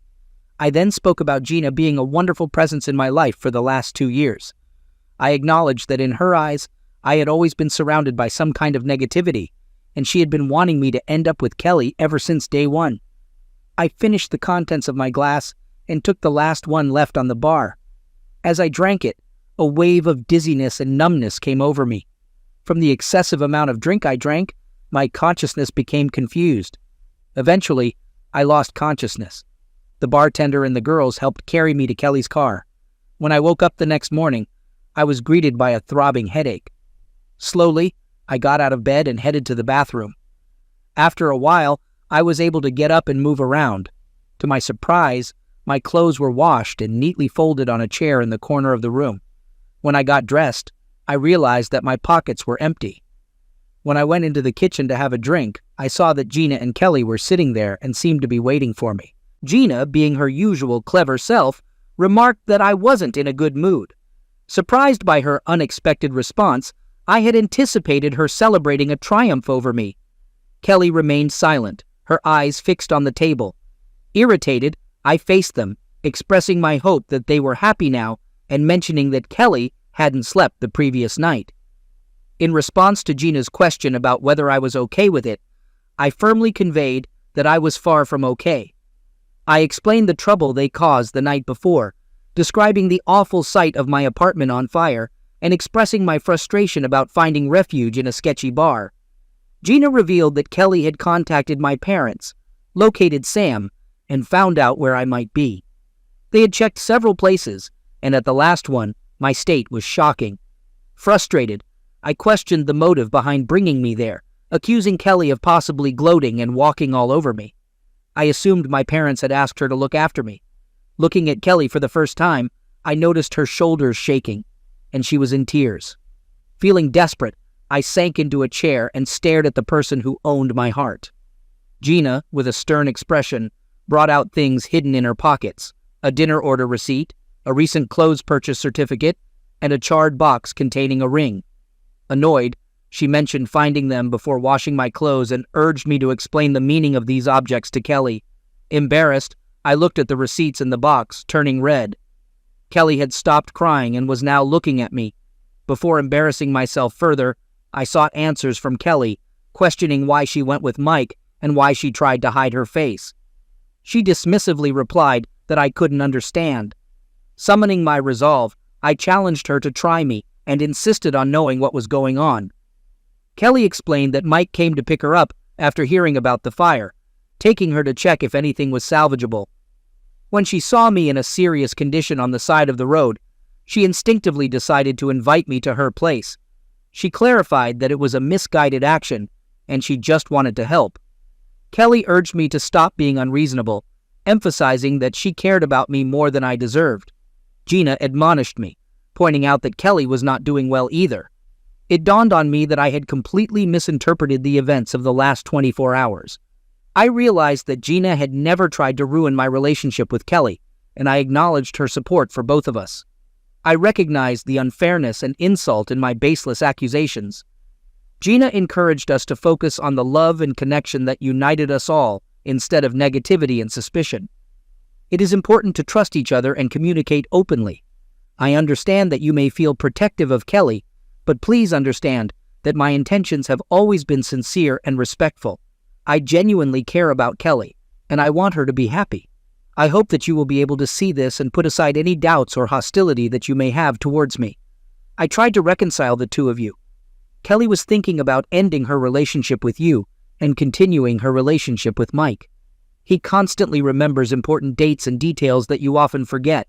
Just let me explain. Kelly truly loves you, but lately it seems to her that you don't reciprocate her. She got the impression that you are on the verge of breaking up with her. I did not agree with her point of view and expressed my thoughts. If you weren't so inattentive to important dates and other issues, both of you would probably be much happier now. It's incredibly difficult for me to protect you, especially when you're acting stupid. Like yesterday, I couldn't help but feel like a complete idiot at that moment, a feeling that still haunted me. It suddenly dawned on me that Gina had been on my side all this time. Reflecting on my failures of the previous day, I let the negativity cloud my judgment, assuming the worst in any situation. As I sat there, I was overcome by a deep sense of stupidity. Holding the receipt in my hands, I confirmed that our dinner reservation at Del Rio's restaurant had been canceled because a rich man had booked the whole place. I had hoped to invite Kelly to dinner there last night, wanting to make the evening unforgettable for her. Despite Gina's dismissal of Del Rio's, I explained that it was the best place in the city. I mentioned that I remembered it was Valentine's Day and had even booked a table, but it was canceled. However, I emphasized to Kelly that this was the main thing for me. I shared with them the effort I went through to buy my new suit, noting Gina's shocked expression at the idea of me shopping for clothes. I acknowledged that I had always been a simple man in blue jeans and a t-shirt. Both Gina and Kelly were stunned, and I couldn't help but enjoy their reactions, though I wished it had happened under more favorable circumstances. When I held the ring, memories flooded back, inspiring me to kneel in front of Kelly, taking her hands. Admitting my recent unease, I confessed that I might not be the most impressive ladies' man and struggle with important dates, but one thing was certain. I deeply loved Kelly. Placing the box in her hands and intertwining our fingers, I gathered courage and popped the question, asking her to marry me. Gina was stunned by the unexpected question, and tears streamed down Kelly's face. The room filled with silence as I looked at Gina briefly, and then returned to Kelly, unsure of what to say. With a gentle gesture, Kelly leaned over to me and carefully opened the box in front of her, revealing a ring of brilliant radiance, not inferior to her beauty. Trembling hands carefully removed the ring from the soft case, and with extreme precision, put it on the fourth finger of the left hand. The ring fit flawlessly, as if it was meant to be. I was stunned by the statement of the jeweler, as he assured me that in order for the ring to fit her, it would need to be resized. But my surprise quickly turned into joy when Kelly wrapped her arms around me and pulled me to her. She expressed her acceptance, saying that she would marry me, and her hot tears touched my cheek. Embracing her tightly, I observed Gina, who was also crying. We hugged Kelly and shared passionate kisses. Kelly's eyes were open and filled with a searching look that I couldn't quite understand. Suddenly, Gina pulled Kelly away from her and embraced her tightly, pouring out her heart in her arms. Both were crying and gazing at the ring, tears streaming down their faces. I briefly sat up from my seat, but immediately sat back down, watching them whirl around the room, their voices filled with delight and surprise. Remaining in my place, I suddenly heard the phone ring. The answering machine went off, and a familiar voice filled the room. Mike was on the line, expressing his concerns about me not being right for Kelly, especially after what happened yesterday. He suggested inviting her to dinner to talk. Before Kelly or I could react, Gina quickly picked up the phone and interjected, informing Mike that Kelly wasn't interested in him or any other guy. She asserted that Kelly had found someone special, telling him to leave. Angered, Gina abruptly ended the conversation and burst out laughing. Kelly joined in, and eventually, I found myself laughing too. Gina's unexpected anger towards Mike surprised me, but it became clear that she had some sympathy for me, or at least tolerated my presence. Later in the evening, as we lay together in Kelly's bed, she rested her head on my chest. The soft light illuminated the engagement ring she was looking at, creating a gentle atmosphere. Even in the dim lighting, the ring continued to shine. Straining my eyes, I noticed a single tear glistening in her eye.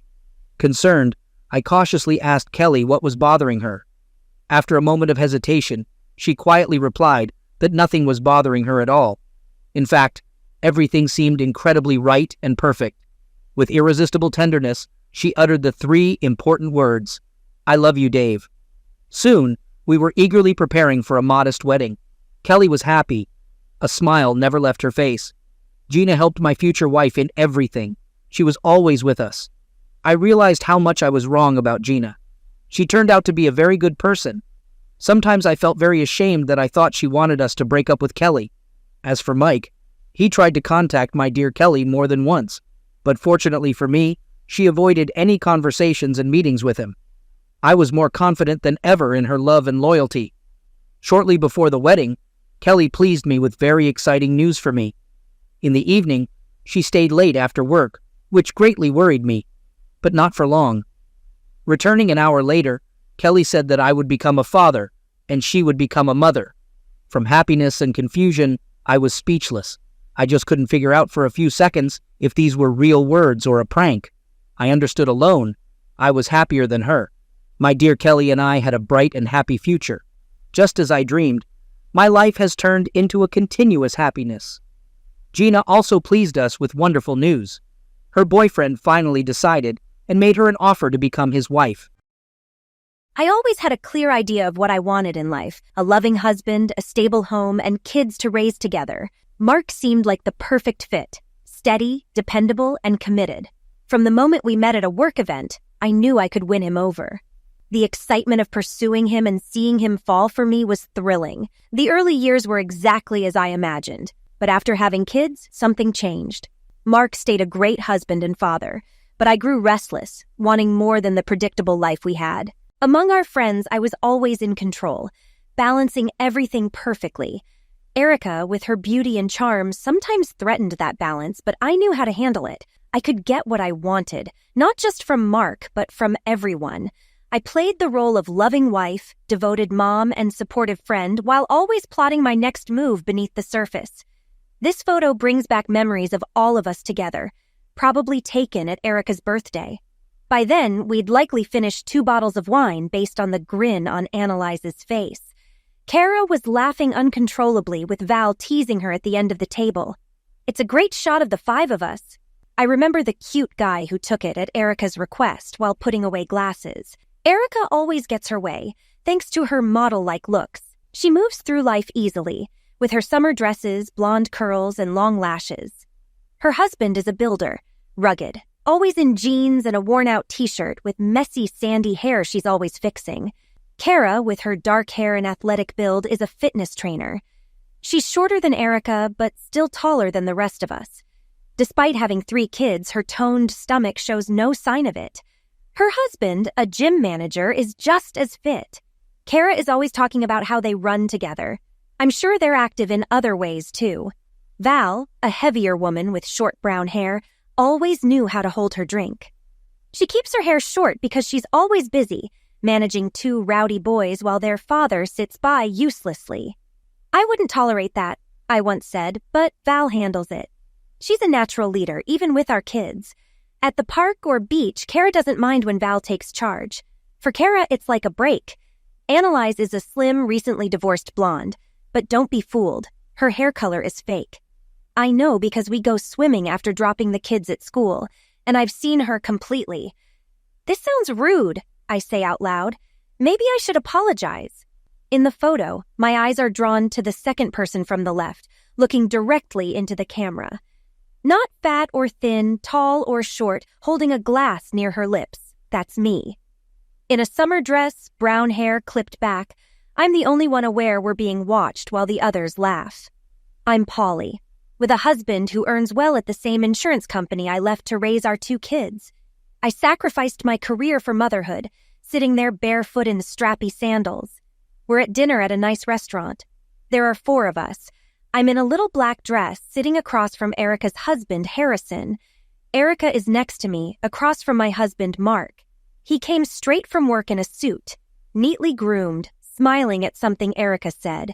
She's in a dark blue dress that contrasts with her pale skin, her hair in a French bun with little curls framing her face. Erica laughs, so I laugh too, but I notice Harrison looks uncomfortable in his shirt and pants. We're discussing the upcoming election, and it's clear he's out of his depth. He looks at me, and I give him a sympathetic smile. Mark talks about his job, trying to downplay it, calling insurance too boring for dinner conversation. I agree in principle, but I know he's underselling himself. He was recently promoted, though he mentions it casually. Harrison reaches for his beer. The restaurant is new and pricey, more upscale than they would normally choose, but I booked it anyway. I didn't want to eat burgers and jeans. The main course arrives, and I nudge Mark to order more drinks. With a nanny watching the kids, we have to take advantage. I refill Erica's glass and Mark's too, smiling as they chat. Harrison finishes his drink, and I nod at him. Do you want to stick with the same drink or switch to wine? I ask. Yeah, wine sounds good, he replies. Red for steak or white? I offer both bottles. Red, he says. I pour his wine and hand him the glass with a smile. He nods and thanks. Erica, uninterested, starts talking about herself again. I interrupt. What do you think about kids having phones? Erica looks confused. Who cares? I have more interesting things to discuss. At what age do you think it's appropriate? I press. We're getting to that stage. When they stop dropping them, Mark jokes. They're expensive. I shrug. We'll probably wait. Val's oldest has one, but I worry about social media pressures. Afraid they'll overshare? Erica asks. Yes, and that they might do something stupid that lasts forever. Like bad haircuts, terrible outfits, she teases. Exactly. Imagine if we had phones when we were their age, every awkward moment captured forever. I smile and sip my drink. I doubt I had anything worth photographing back then, Mark says. Why, were you bored? Mark tenses slightly but responds, I was careful not looking for trouble. So just endless photos of you doing homework, praying? And playing sports. I was a good kid. And smart. Top of your class, right? I guess. You were a great nerd, best in math and physics. I say, smiling. I notice Harrison shifting uncomfortably in his seat. Erica, what about you? I ask. Oh God, no, I'd be horrified if everything from back then was photographed. She laughs, waving her wine glass. I seize the moment. So if we found you online, what would we see? Erica pauses, then smiles sweetly, looking confused. Well, let's find out, I say, pulling out my phone. Polly, no, what are you doing? There's something about all of us on the internet. What do you think will show up for you? I ask. Erica laughs nervously, watching closely as I type her name into the search bar. The screen refreshed with the results. What's that? Erica asked flirtatiously. I pretended to scroll. School fair, it was last year. Wow, you ran the classic? Yeah, my time's listed. That was over 5 years ago. What's this? She asked. I paused over a video. Erica tensed. What's up? Mark asked, glancing over. I looked at Erica and smiled. Harrison leaned in as her expression shifted. This isn't you, right? I asked, touching the screen. A picture appeared of a young blonde woman in lingerie posed seductively on a chair. I placed the phone on the table so everyone could see. Erica quickly grabbed it, frowning as her cheeks reddened. Her eyes met mine. That was a long time ago, Polly, she said softly. I took the phone back and handed it to Mark. You look amazing, I said. Wish I had a body like that back then. Erica's smile widened as she relaxed. It was years ago. I did some modeling. No idea how those ended up online. Maybe you've got a secret fan base, I joked, turning to Mark. Have you seen enough? Can I have the phone back? Mark handed it over, and I placed it face down on the table, her photos still visible. I glanced at Harrison. No lingerie pics of you, right? Nope, you're safe, he joked. Did you know about these? I asked. Yes, I nodded, looking away. Sorry, I didn't expect to find anything. Erica shrugged. Don't worry, it's old news. After dinner, we walked home. I lagged behind while Mark and Erica chatted, walking next to Harrison. Sorry, I whispered to him. For what? He asked, confused. I didn't know I'd find those pictures. It's fine, he said, shrugging. No, if someone showed me pics of Mark like that, I'd be horrified. Harrison stayed silent, but I pressed on. You knew, right? You said you've seen them. Yeah, I knew. You don't seem happy about it. That's life, Polly. It was before me. It's not awkward. I noticed his eyes shift from me to Erica's back. I nodded toward them. It's awkward for me. I didn't like Mark seeing those pictures of your wife. It must be hard knowing they're out there forever. It is what it is. She did some filming back then. I didn't expect it to be so accessible. We walked in silence for a moment before I touched his hand. He turned to me. What's going on? He asked quietly. I've heard stories about young models, how they get hired for parties, told what to wear or not wear. I hope you've discussed all this with her. A shadow crossed Harrison's face, making me a bit uneasy. If you want to talk, I whispered. He looked at me for a moment, then nodded. Fine. Up ahead, our spouses chatted happily, warmed by wine and food. Harrison and I walked in silence. I noticed how his eyes followed Erica as she leaned in to laugh with Mark. When we got to their house, Mark shook Harrison's hand and kissed Erica goodbye. I kissed Erica on the cheek and turned to Harrison. Thanks for a great evening, I said, kissing his cheek with a small smile. They went inside, with Erica waving as Harrison stood tense beside her. I smiled to myself, took Mark's arm, and rested my head on his shoulder. It's awkward, I whispered as we walked home. What photo? Harrison seemed off. But you liked it. I saw how you looked at them. She's hot, right? I guess, Mark replied. Come on, admit it. Or do you need another look? Mark squeezed my hand. You're enough for me, Polly, he said softly, kissing me. Let's go home. We walked quietly in the dark, knowing what would come next. We'd get home, pay the nanny, check on the girls, then head to bed. I'd give him a look, and after a few glasses of wine, he'd smile and ask if I was sleepy. I'd think about it and ask what else he meant, and we'd make love.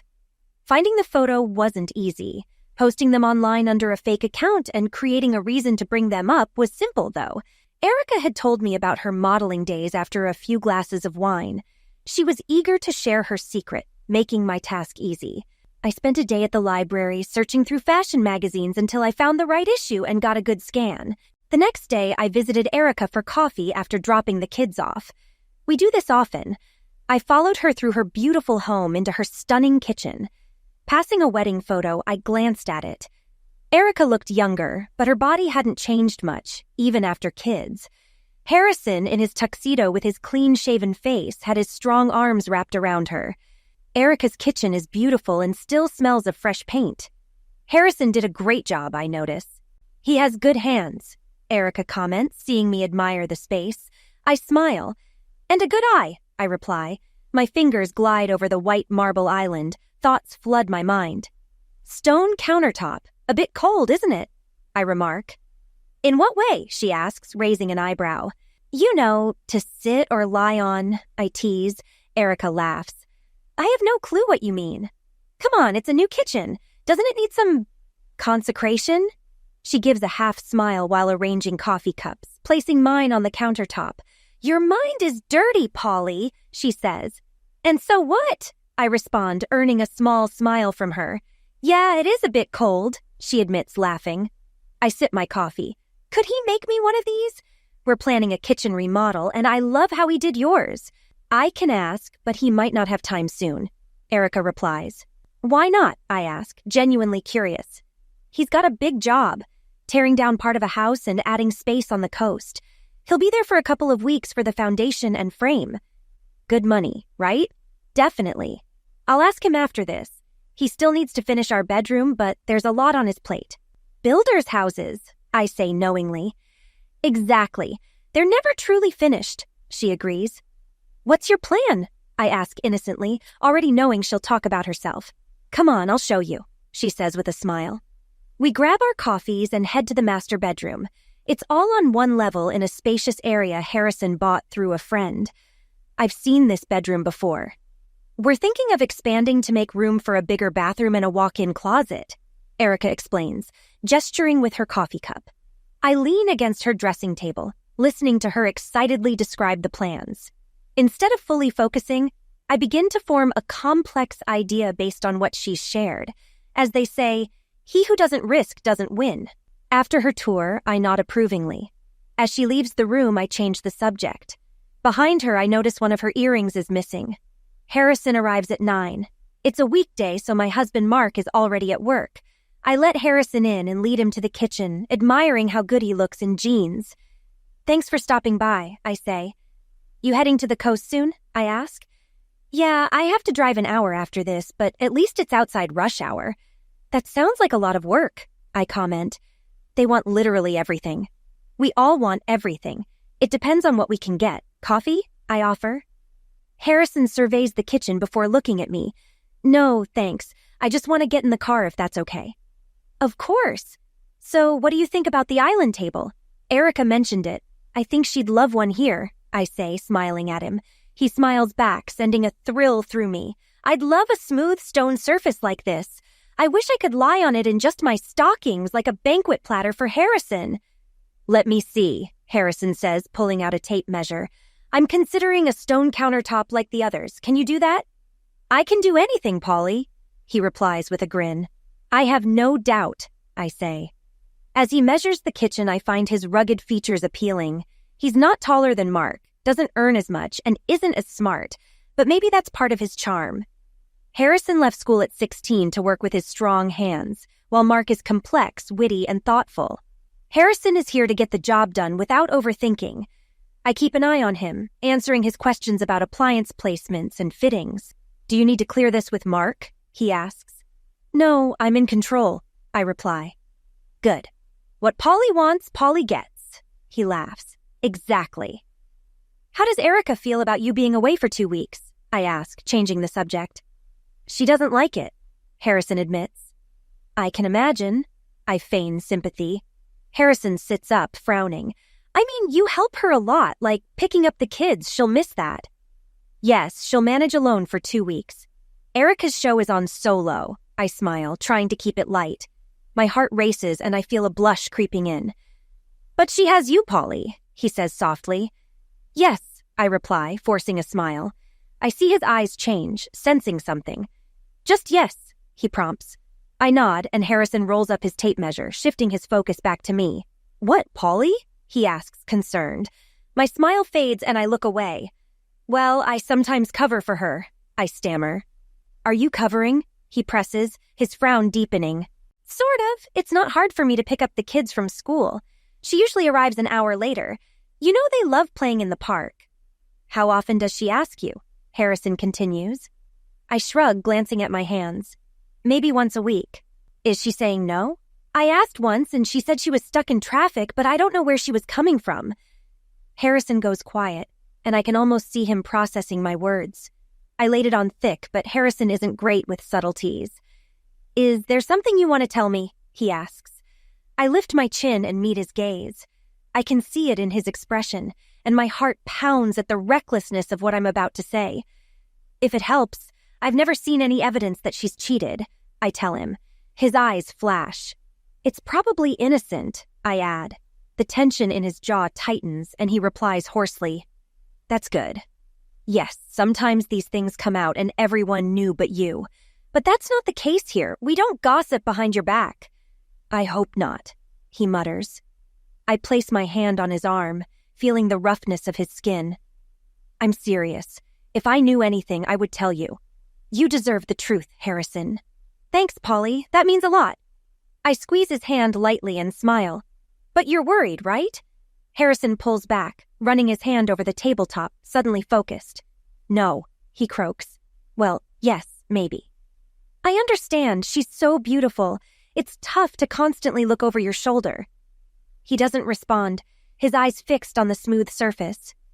I know how it is, I say quietly. Harrison looks up, surprised. Really?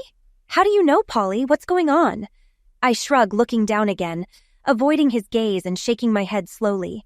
He leans closer, hesitating before placing his hands on my shoulders. What's happened? He asks hoarsely.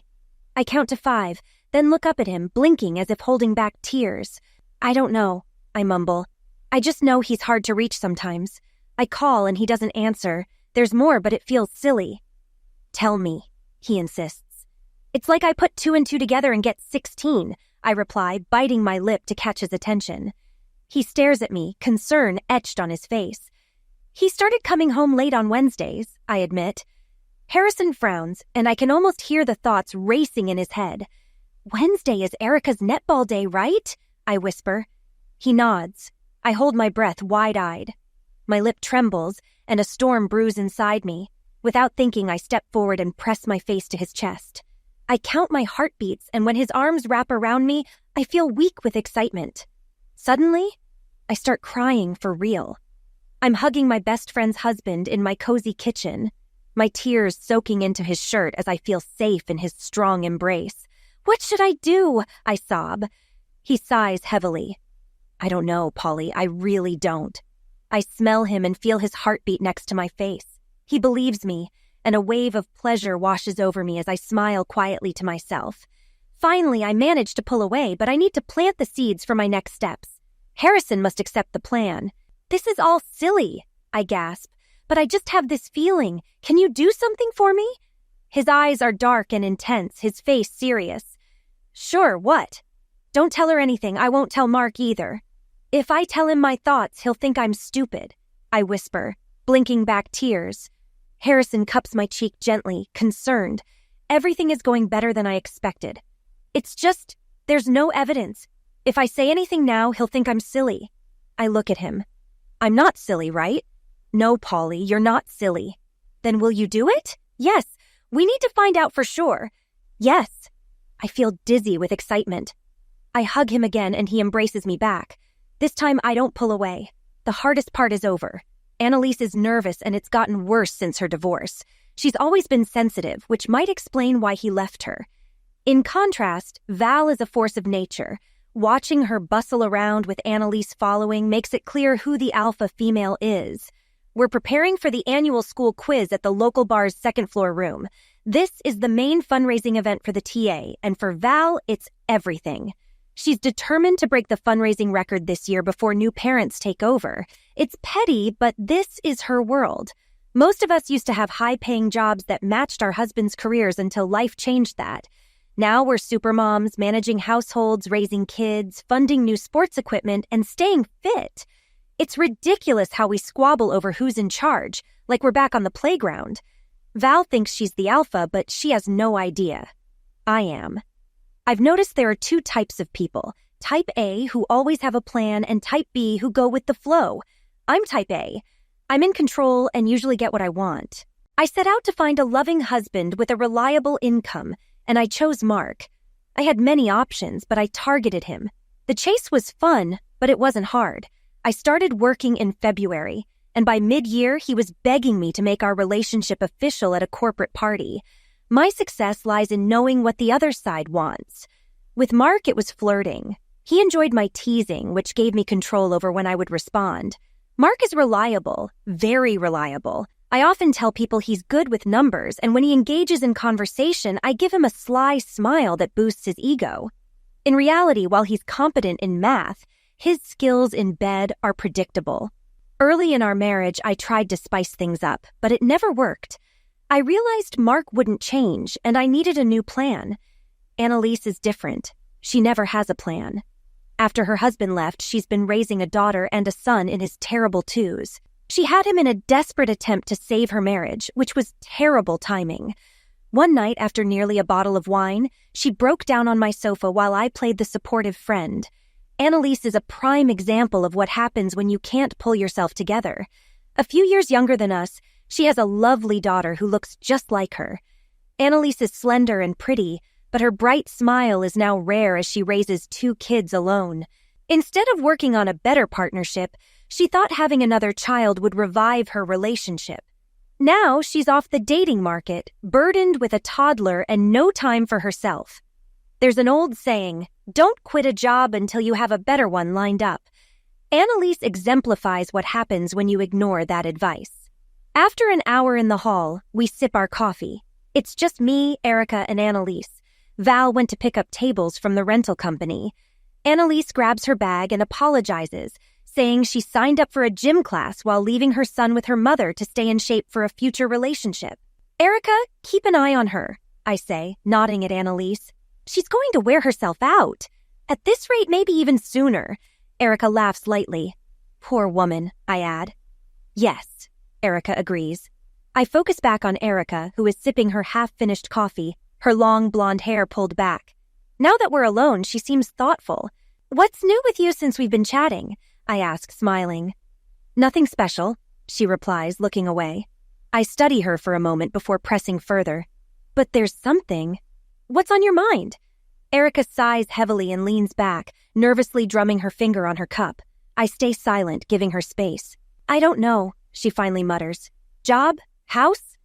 Erica works shifts at a boutique on the main street, which seems to keep her busy. House?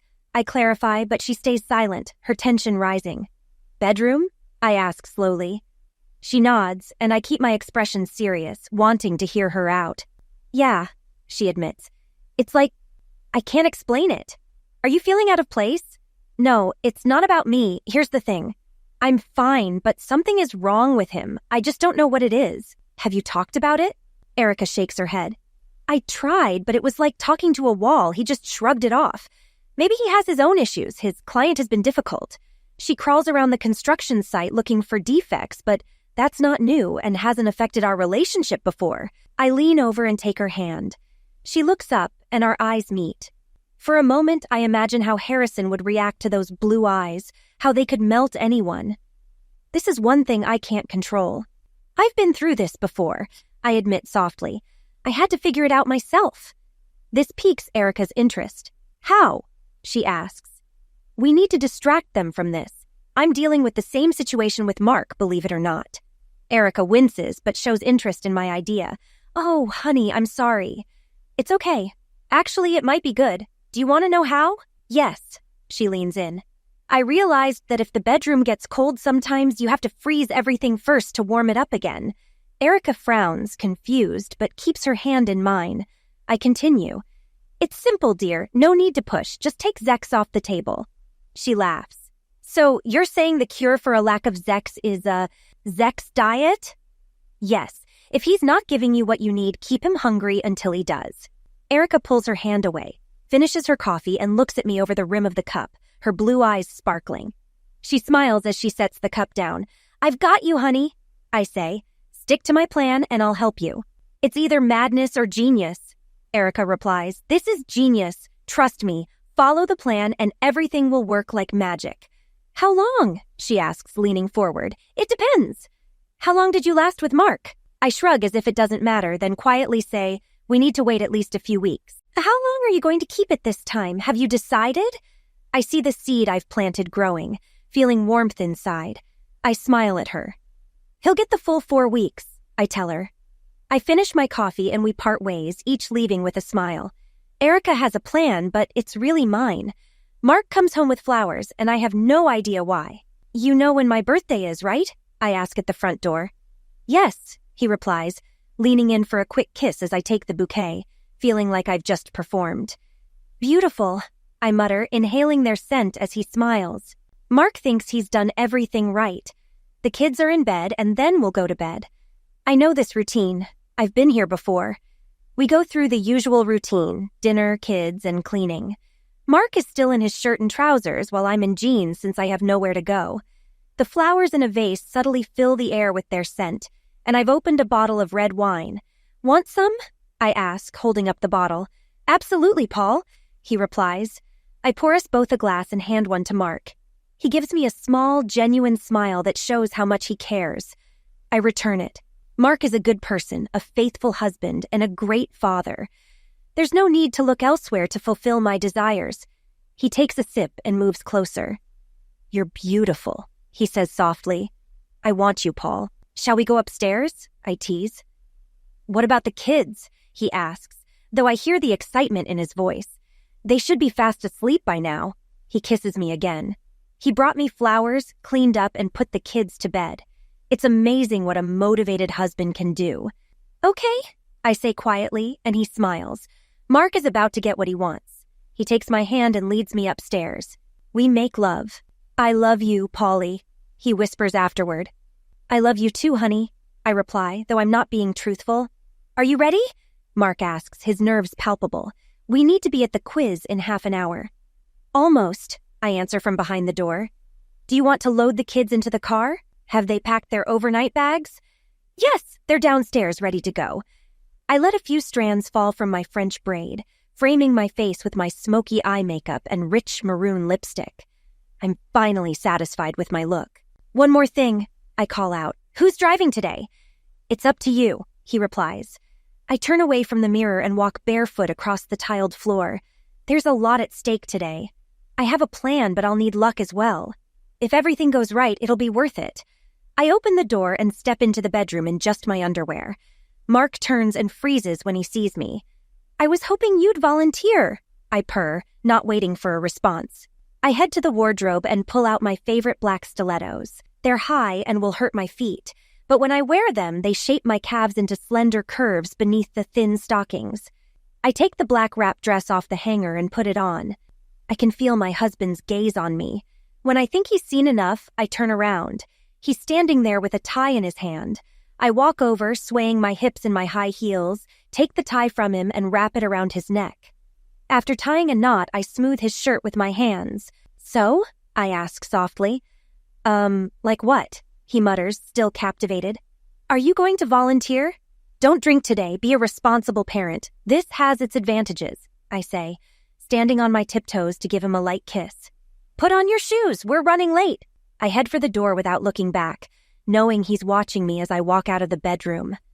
It was a good kiss. I go downstairs to get the kids into the car.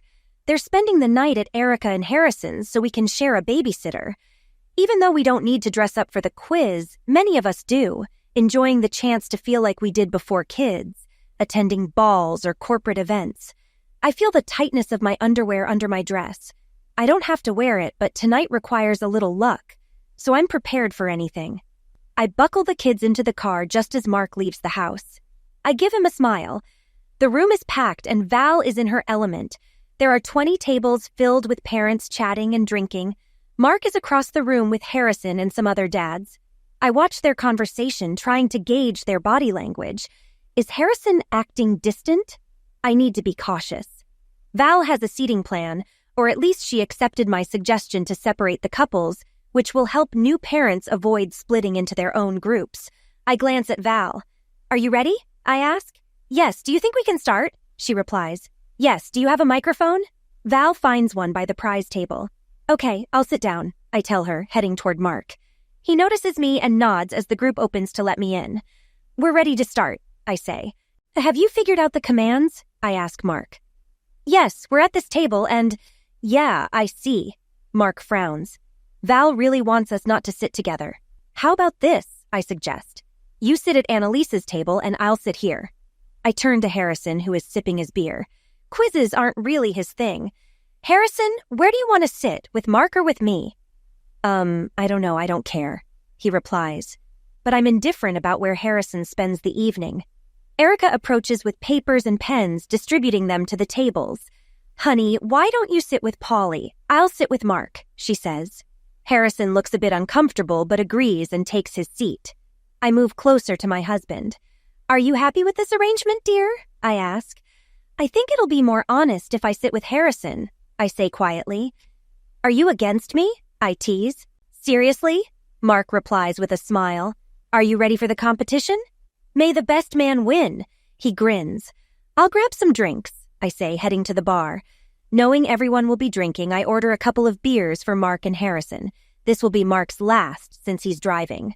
I get a mojito for Erica, a mocktail for myself, and a shot of tequila. Mark is right. Let the best man win. After what he saw under my dress and how I swayed my hips, he thinks it'll be him, but it won't be. I pour a shot of tequila into Erica's mojito as Val addresses the crowd. We're in third place after 2 rounds, she announces. We should be higher, but I gave some wrong answers. It's amazing how easily people doubt themselves when someone answers confidently. Harrison gets quieter throughout the night, watching his wife and my husband laugh at the next table, winning while we fall behind. I keep ordering drinks as per our deal. Erica pays for the babysitter and I cover the alcohol. I continue to order mojitos while sipping a sugary soft drink, pretending it's the same. Harrison isn't far behind with his growing collection of beer bottles. Val announces another wrong answer, and the table sighs. Another incorrect answer from me. I shrug apologetically as Harrison leans toward me. Are you okay, Paul? He asks. Yes, but why? I reply. You seem kind of quiet. I suck at quizzes. Just read out another answer. Cheers erupt from the next table as Erica and Mark high-five. Damn, I hiss. Harrison notices too. Seriously, Paul, what's going on? I look at him and say, forget it, let's just finish this quiz. We need victories. Polly, how are you? Erica calls, leaning toward us. Not as good as you, I snap back. Next round, Polly, sport. She winks at Harrison, hinting he might be good at sports. Turns out he is. We gather to discuss options and make decisions. I support him, and when the round ends and Val reads the answers, we get a perfect score. Harrison smiles for the first time all evening, and I lean closer. See? You did it all, I whisper. You're a machine. Maybe. Thanks for your help. What help? You knew everything. You just needed support. Thank you, Paul. I smile at him, and he smiles back. I reach out and pat his hand, and he doesn't pull away. At the next table, Erica is quiet, staring blankly at the question paper, clearly drunk. Mark watches her closely while still talking with Annalise. None of them look our way. I squeeze Harrison's hand, enjoying the moment. He finally perks up, buoyed by beer and victory, smiling at me. We're going to win the quiz, though he doesn't know it yet. I do, because I've already seen all the answers. I'm leading Harrison to a surprising victory while his wife drowns in her mojitos. As the 4th round wraps up, I return with more drinks, placing a beer in front of Harrison and lime lemonade in front of Mark. Since Erica switched to wine, I bought her a large glass, and I have a pink and peach cocktail for myself. How do you like those cocktails, Paul? Harrison asks. You've been drinking them all evening. Not like your wife, I reply, though I should probably sit. I stagger a bit, and Harrison is quick to support me, wrapping one arm around my elbow and the other around my waist to help me into a chair. I think I'm feeling unwell, I admit, and I'm not lying. If I take another sip of cranberry juice, I'll probably spit it out. Yeah, maybe you've had enough. I notice his concern. Behind him, Mark is talking to Erica, who seems to be at her limit. I'm surprised she's still standing after everything I poured for her. Their team is falling behind, and somewhere in Erica's mind, this is painful. Mark is trying his best, but she's already too far gone. We need to act. Slightly slurring, I say to Harrison, "Listen, I need to talk to Mark for a minute." I get up and approach Mark, leaning over while keeping my legs straight to accentuate my figure. I want Harrison's eyes on the curve of my backside in the wrap dress. Leaning on Mark's shoulder, I whisper, "I think Erica has had enough." "Yes, she drank a lot today," he replies. "I thought maybe I should intervene." "What do you mean?" I laugh softly. "I think your quiz is over, dear. It might be time to show some chivalry. Will you win? In the meantime, you want that set of wines, right? Your wife is about to bring home a well-deserved prize." Mark hesitates as I adjust my position slightly, letting the dress open a bit in front. He glances inside, unable to resist, knowing what his wife is wearing under her dress. The victory of the wife is the victory of the husband. You know what I mean? Help me and I'll help you when I get home. "And how are you going to help me, Paul?" he asks. I lean closer to his ear and whisper, "In bed, baby." Standing up, I move away, aware of how I look in my tight black dress. I don't look away as Mark nods, and I give him my most charming smile before returning to my seat next to Harrison. A few minutes later, Mark approaches with an unsteady Erica. "Honey, I'll go," she moans theatrically. "Mark will give me a ride." "Is she okay?" Harrison asks, coming up behind us. This wasn't part of the plan, but Mark seems to have it under control. "She needs to lie down. I'll take her home," Mark says. Harrison nods gloomily, then adds, "I'll grab my coat." My pulse races. This isn't how it should go. I quickly stand and give my husband a meaningful look. "I'll go too," I say, unwilling to let them leave together. I wrinkle my nose and pout. "Do you really think something will happen?" Harrison asks quietly. "What do you think? You saw how they acted all evening. It was right in front of us," I reply, frowning and blinking as if holding back tears. "Well, read the next question," he says, but I'm focused solely on him. He has kind eyes, filled with concern. He's not great at subtlety, but I laid everything out for him. Now I need to seal the deal. "How do you know, Paul?" he asks. I reach for my purse, squeeze the object inside, and hold my clenched fist up to his face. "This is it," I whisper. "I found this on the carpet in our bedroom." I open my hand to reveal Erica's earring, taken from her dressing table. Harrison's eyes widen. The room is noisy, but it feels like just the two of us, staring at the small piece of jewelry that changes everything. "What should we do, Paul?" he asks. I close my eyes, squeezing out a tear. He takes his cue from me, operating on autopilot. I feign celebration, but then pull him aside and whisper that I need to leave. Harrison takes my elbow and leads me down the stairs and out into the street. We walk in silence, his head down. "Sorry," I say. "For what?" "You're not that cheating, lying witch," Harrison croaks, his voice thick with emotion. I want to scream. There's a small park across the road. Everything is falling into place. We cross the street and stop at the park fence. "I can't," I gasp. "What's wrong?" "I can't just go in there. I need to collect my thoughts. Did you see them? They were so blatant. They might as well have been holding hands." "Polly, calm down. Everything's fine," Harrison says. "That's not true," I snap. Hell, I can't. Just get me off this street." I step into the darkness of the park, leaving the streetlights behind, and Harrison rushes after me. The pulse in my neck quickens with adrenaline. I stop behind some small trees to hide from the road. "Paul, wait, where are you?" he asks, moving deeper into the shadows. I turn around, my anger boiling over. "You don't understand," I hiss. "You haven't worn that earring for a week. You haven't felt what it means. This is all new to you." "Yes, I know, but He starts, but I cut him off. I wanted to rip his cheating head off. "But it doesn't work that way. You need to think this through. Have you considered what this means for you?" Harrison looks horrified. Even in the dark, I can read his expression. My body tingles. I had a plan for today. I was going to confront him and make him choose. What plan? This plan. I tug at the bow on my hip and my wrap dress flies open, falling to the grass. I stand in front of my best friend's husband in nothing but my most revealing underwear. The hairs on my neck stand on end. I was going to give this to him. Look what I did for him, and he still went home with her. Your wife is in my bed with my husband, I hiss, my voice low and shaking. You don't know, you're just guessing. I'm not guessing. I know, he replies sharply. The nanny should have messaged me when she left your house. Nothing. They're not there. Am I not good enough? I wheeze, stepping closer. Look at me. I thought I was good enough for him. What's wrong with me?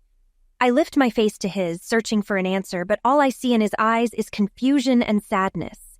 I feel small and fragile. All I wanted was to make him happy. Everything seems dreamlike until he kisses me. I don't expect it, but I don't pull away. Instead, I lean into the kiss, allowing myself to get lost in the moment. Will you let me make you happy? I whisper. We had sex, and I tell myself it wasn't wrong. What they did was wrong. I just don't know anymore. Harrison, look at me. Just listen. I pause to gather my thoughts. I don't want to be a victim. I don't want pity, and I won't tolerate weakness. Then what are you doing, Paul? Harrison asks softly. I'm getting even, I reply. I live on my terms. Was that what it was, role-playing? He asks, uncertainty in his voice. I hold his hands in the shadows, not letting them move. All I see are his eyes shining in the dark. No, that's not it. You're proving you're a good person, and you showed it to me. You have no idea how much it meant to me. I continue, my voice wavering. For the first time in a long time, I felt wanted. I pause, the words caught in my throat. This is the first thing I've said tonight that's completely true. What should we do now? Harrison asks quietly. We need to think, I reply, trying to stay composed. Let me sort this out, please. My eyes plead with him. Harrison looks at me intensely, but eventually agrees. Thank you, I whisper. Let's sleep on it. I need to sober up and gather my thoughts. I need a plan. Okay, Paul, he says, nodding. He kisses me again, and I feel his trust. Now fully sober, I already have a plan. It's better than I could have hoped. When I come home, Mark is waiting for me, surprised when I walk through the door. Hey, you didn't call, he says. No, I took a taxi. Harrison dropped me off and went home, I reply steadily. Mark comes over, hugs me, and kisses me. I know what he's thinking because I'm aware of what I'm wearing under the wrap dress. He wants to take me upstairs and make love, but I can't let him now. I can't risk him finding out. How's Erica? Did you bring her home? I ask, trying to change the subject. Yes, she was very drunk. I haven't seen her like this in a long time, he replies. Do you think she and Harrison are okay? I press for more information. Yeah, why not? I don't know. She just seemed a bit off and really drunk. She was completely out of control. I had to deal with the nanny. Did you put her to bed? I smile, but there's a hidden meaning in my question. Mark hesitates. I didn't. I just brought her home and paid the babysitter. I would never. I cut him off with a kiss. I know, honey. You're all mine, right? Yes, Paul, I'm all yours. You are mine, he assures me. I kiss him again. Ready for bed? He asks playfully. I give him a sly smile and tilt my head. Yes, but I need to use the bathroom. Give me a couple of minutes. Sometimes things go as they should. Harrison was missing for a couple of days, but then returned. We spoke briefly on the phone, and I confirmed he was still on my side. He hadn't mentioned our encounter to Erica or accused her of cheating, which was a relief. That was the one factor I couldn't control. If he had accused her of sleeping with my husband, my carefully constructed story could have unraveled. There's something rare about living on the edge and relying on others to keep secrets. As far as I can tell, Harrison didn't ask anything, and Erica didn't deny anything. Meanwhile, the idea that my husband and his wife were having an affair thrived. It was perfect. I had a backup plan just in case Harrison needed another reminder. I have a pregnancy test at home with a drawn cross. It's an old trick, but it works. A few days later, over coffee, Erica mentioned that Harrison was going to the coast at the end of the week for work. She sounded different, as if there were some distance between them. This pleasantly surprised me. Erica will stay here for the school term to take the kids to school, while Harrison will be alone on the coast.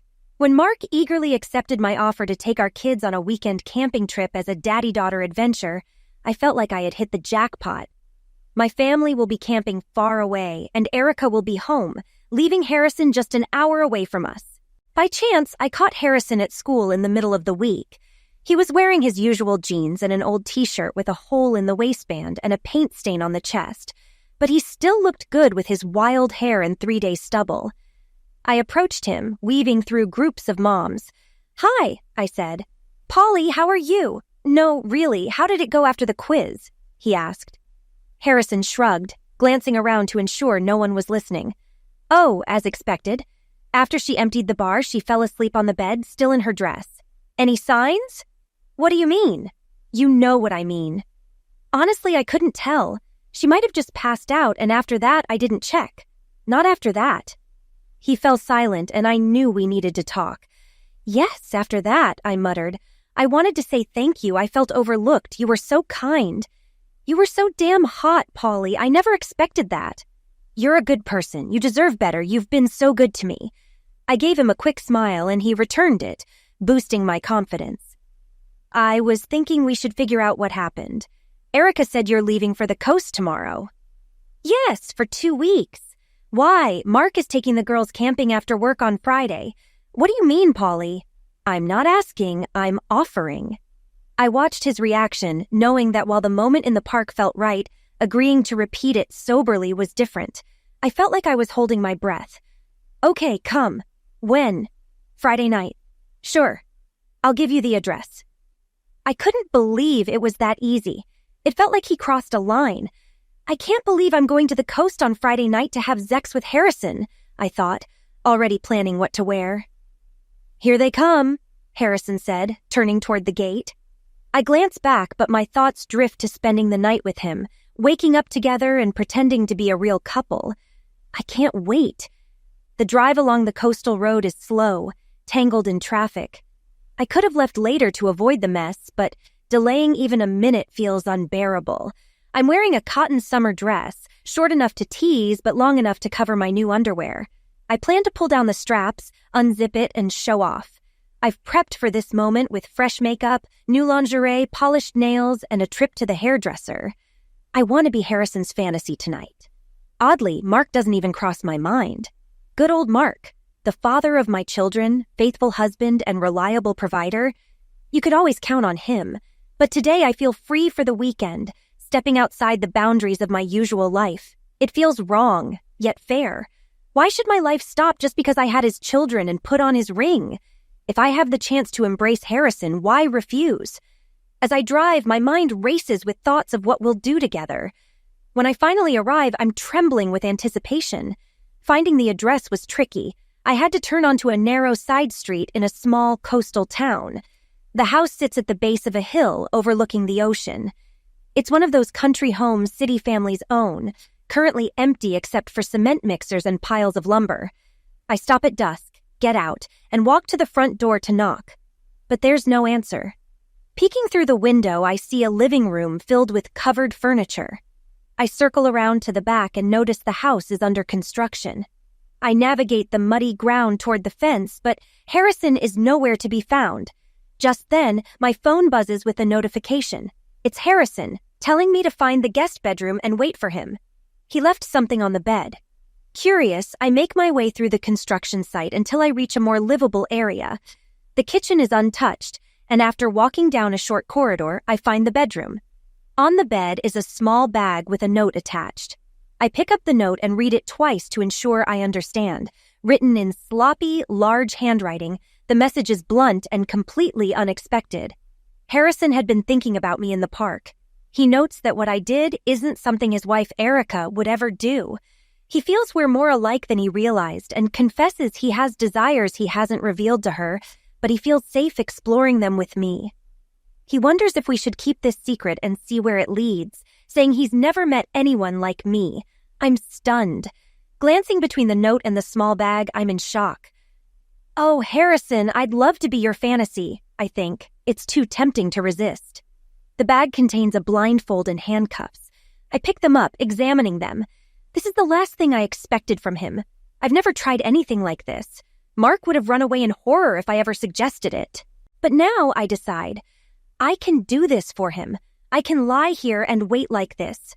I'll be his fantasy if he'll be mine. I text him to ask where he is. The bedroom is clean, though 2 old light stands in each corner catch my eye, with thick yellow extension cords snaking from them to the door. I try the light switch, but nothing happens. There's no electricity. Unlike the park, where I pushed him with words and actions, tonight will be different. This will be our first real time together. In just a few minutes, our secret romance will become real, and he'll finally accept me as his mistress. My phone buzzes again. Harrison says he's 2 minutes away and wants me to be ready. I send him a smiley face and tell him to hurry. I'm so excited it feels like I'm drunk on anticipation. I hear footsteps and my heart races. I turn my head, searching for him, but the footsteps stop, and I hear a click. More footsteps approach, and a hand pulls off my blindfold. Blinking against the sudden light, my eyes fill with tears. I can't see clearly at first, but then a figure blocks the light, and I start to focus on the face in front of me. I begin to smile until my expression freezes. My stomach churns as if I'm about to throw up. This isn't Harrison, this is Mark. We'll leave the ring on, Polly. It can be your little feature, he says. What are you talking about? I whisper, horrified. This is how they'll know you're a promiscuous, Mark explains calmly. Who? Mark, what are you saying? Who? I stammer, disbelief shaking my voice. Your fans, the ones who'll pay to watch you have sex. I gasp, staring at my husband. I look around the bedroom and start to understand the lighting stands and their placement. Behind him, I see a tripod with a camera, a small black lens aimed at my body. As the reality sinks in, I look into his eyes and see anger. How? Is all I can manage as my mind races. Harrison came home and ran into Erica right after you slept with him, like a promiscuous in the park, Mark says coldly. She burst into tears, denying everything. Do you know what happened then? He asks. No, I whisper weakly. He believed her. Mark's expression grows grim, and I sense a strange energy in him as if he's on the brink of action. I don't want to provoke him. I've never seen him like this. He fell to his knees asking her for forgiveness, and she forgave him because, according to Mark, that's what people do when they love and trust each other. The storm seemed to pass, leaving him looking worn out. The kids will stay with Harrison and Erica. We never went camping. Harrison moved back to the coast while you were driving here. You probably even drove past him. They'll look after the kids for a few days until we figure this out. I look at him in confusion. His sudden calm is more terrifying than his anger, and I have no idea what he's planning. What are you going to do? I ask, my voice barely above a whisper. He shrugs. I'll free you, then I'll drive back to the coast. You have 2 options, he says, gesturing toward the camera tripod and lighting stands. You can't be serious, I hiss, not believing him. Absolutely serious. His face shows no emotion. Harrison found a small apartment for you. You'll work online, showing off your body between picking up and dropping off the kids. It's always midnight somewhere, Polly. Screw you, I snap, feeling the weight of his words. Like I said, the choice is yours, but I'm done. I won't support you anymore. After this video, it'll be hard for you to find a decent job or win anything in court, including custody. How could you? Not my children! How dare you? I shout, my voice cracking with desperation. I don't! His icy calm fades, revealing seething hatred. Oh, but you are, Paul, he growls, cutting me off. The man before me isn't the husband I once knew, and a cold fear grips my stomach. Option 2, he continues, hissing through clenched teeth. You come back tonight, and tomorrow we open your account. You'll start making money instead of living off me. What better way to use your talents, Polly? You'll show everyone what you really are. He straightens, his eyes burning into me. I'm speechless. He plans to force me to perform on camera in front of strangers, condemning me to a life of private shows just to make ends meet. Or I'll just leave, I mutter. Yes, we're done, Polly. Marriage, everything. With the second option, you'll see the kids when I decide it's possible. Tears fill my eyes. I don't want to lose my children or leave the home we built. I realize I don't want Mark to leave me. I want to tell him that I've just missed him. I still love him. I clear my throat and try one last time. You know me, Mark. After all these years, are you really going to let this happen? Are you going to leave me to the wolves? Only you can stop this. You need to stop it now. I still love you, honey. You can't do this to us. He scans my face, my tears, and my underwear. I would give anything for him to touch me just once more. I see him hesitate and dare to smile. Is that a threat, Paul? He asks, a hint of mockery in his voice. No, it's not a threat, Mark. I'm begging you. I plead, hoping for a sign of the man I once knew. He looks at me again, and for a moment, I think my plea has been heard. We have too much history together. Our marriage is stronger than this. Then he shakes his head, pulls out his wallet, and throws a small stack of money on the bed. No, Polly. After all this time, this is goodbye, he says, glancing at the money. Thanks for the Zex. Hopefully, this will cover the cost. Mark turns and leaves without another word. I collapse onto the sheets, shaking with sobs as the weight of my actions crashes down on me. I didn't even get to tell him which option I chose. It didn't matter. He didn't care. Mark arrives at 5 with our girls, and I meet them at the front door. He smiles while unloading their things from the car and carries them into my small apartment as our daughters excitedly recount their day. It's Friday night, and it's my turn to be with them for the weekend. Mark and I exchange a few words about organizing the children's lives. He mentions he'll be at Shichiro's in the square tonight, which helps us avoid awkward encounters. I keep my bedroom door closed, having hidden all evidence of what Mark forced me to do. It's been a few months, and I'm getting used to the routine of setting up the camera and doing my shows. This is the only condition he imposed. I must keep performing, and all the money I earn is mine. Working 5 days a week covers my rent and gives me some spending money. I also work at night when the girls aren't around, relying on tips from strangers to make ends meet. Mark does everything to make our divorce seem amicable in public, which is his only concession, a small mercy for our children. I rarely leave the house, and dating is out of the question. The one time I tried going out with the girls, Erica barely tolerated me. It was so awkward that I left early. Back in my apartment, I cried while watching reruns alone, knowing Erica, Val, Annalisa, and Cora were having fun at a new bar. They don't talk to me anymore. They've all sided with Mark. I wonder how much Erica has told them. Only Mark, Erica, and Harrison know what I'm doing now. I've gathered several regular clients who hide behind fake names. Some share their life stories, while others just want to see what I'm doing. Looking back, I realize I never stood a chance. I fell into a trap set by Erica. She posted the video Mark took at the beach house as a teaser on my profile, making everything public and sealing my fate. Before I could fully grasp my situation, she pulled me into the life of an internet sex worker. Erica took revenge for the pictures I posted of her in lingerie, turning me into a low-life adult star. In the end, the truth is that women can be more dangerous than men. I settle the girls in and decide on pizza for dinner. Instead of delivery, I load them into the car and drive to pick it up at a nearby place. As I approach, I see them sitting outside, enjoying the early evening.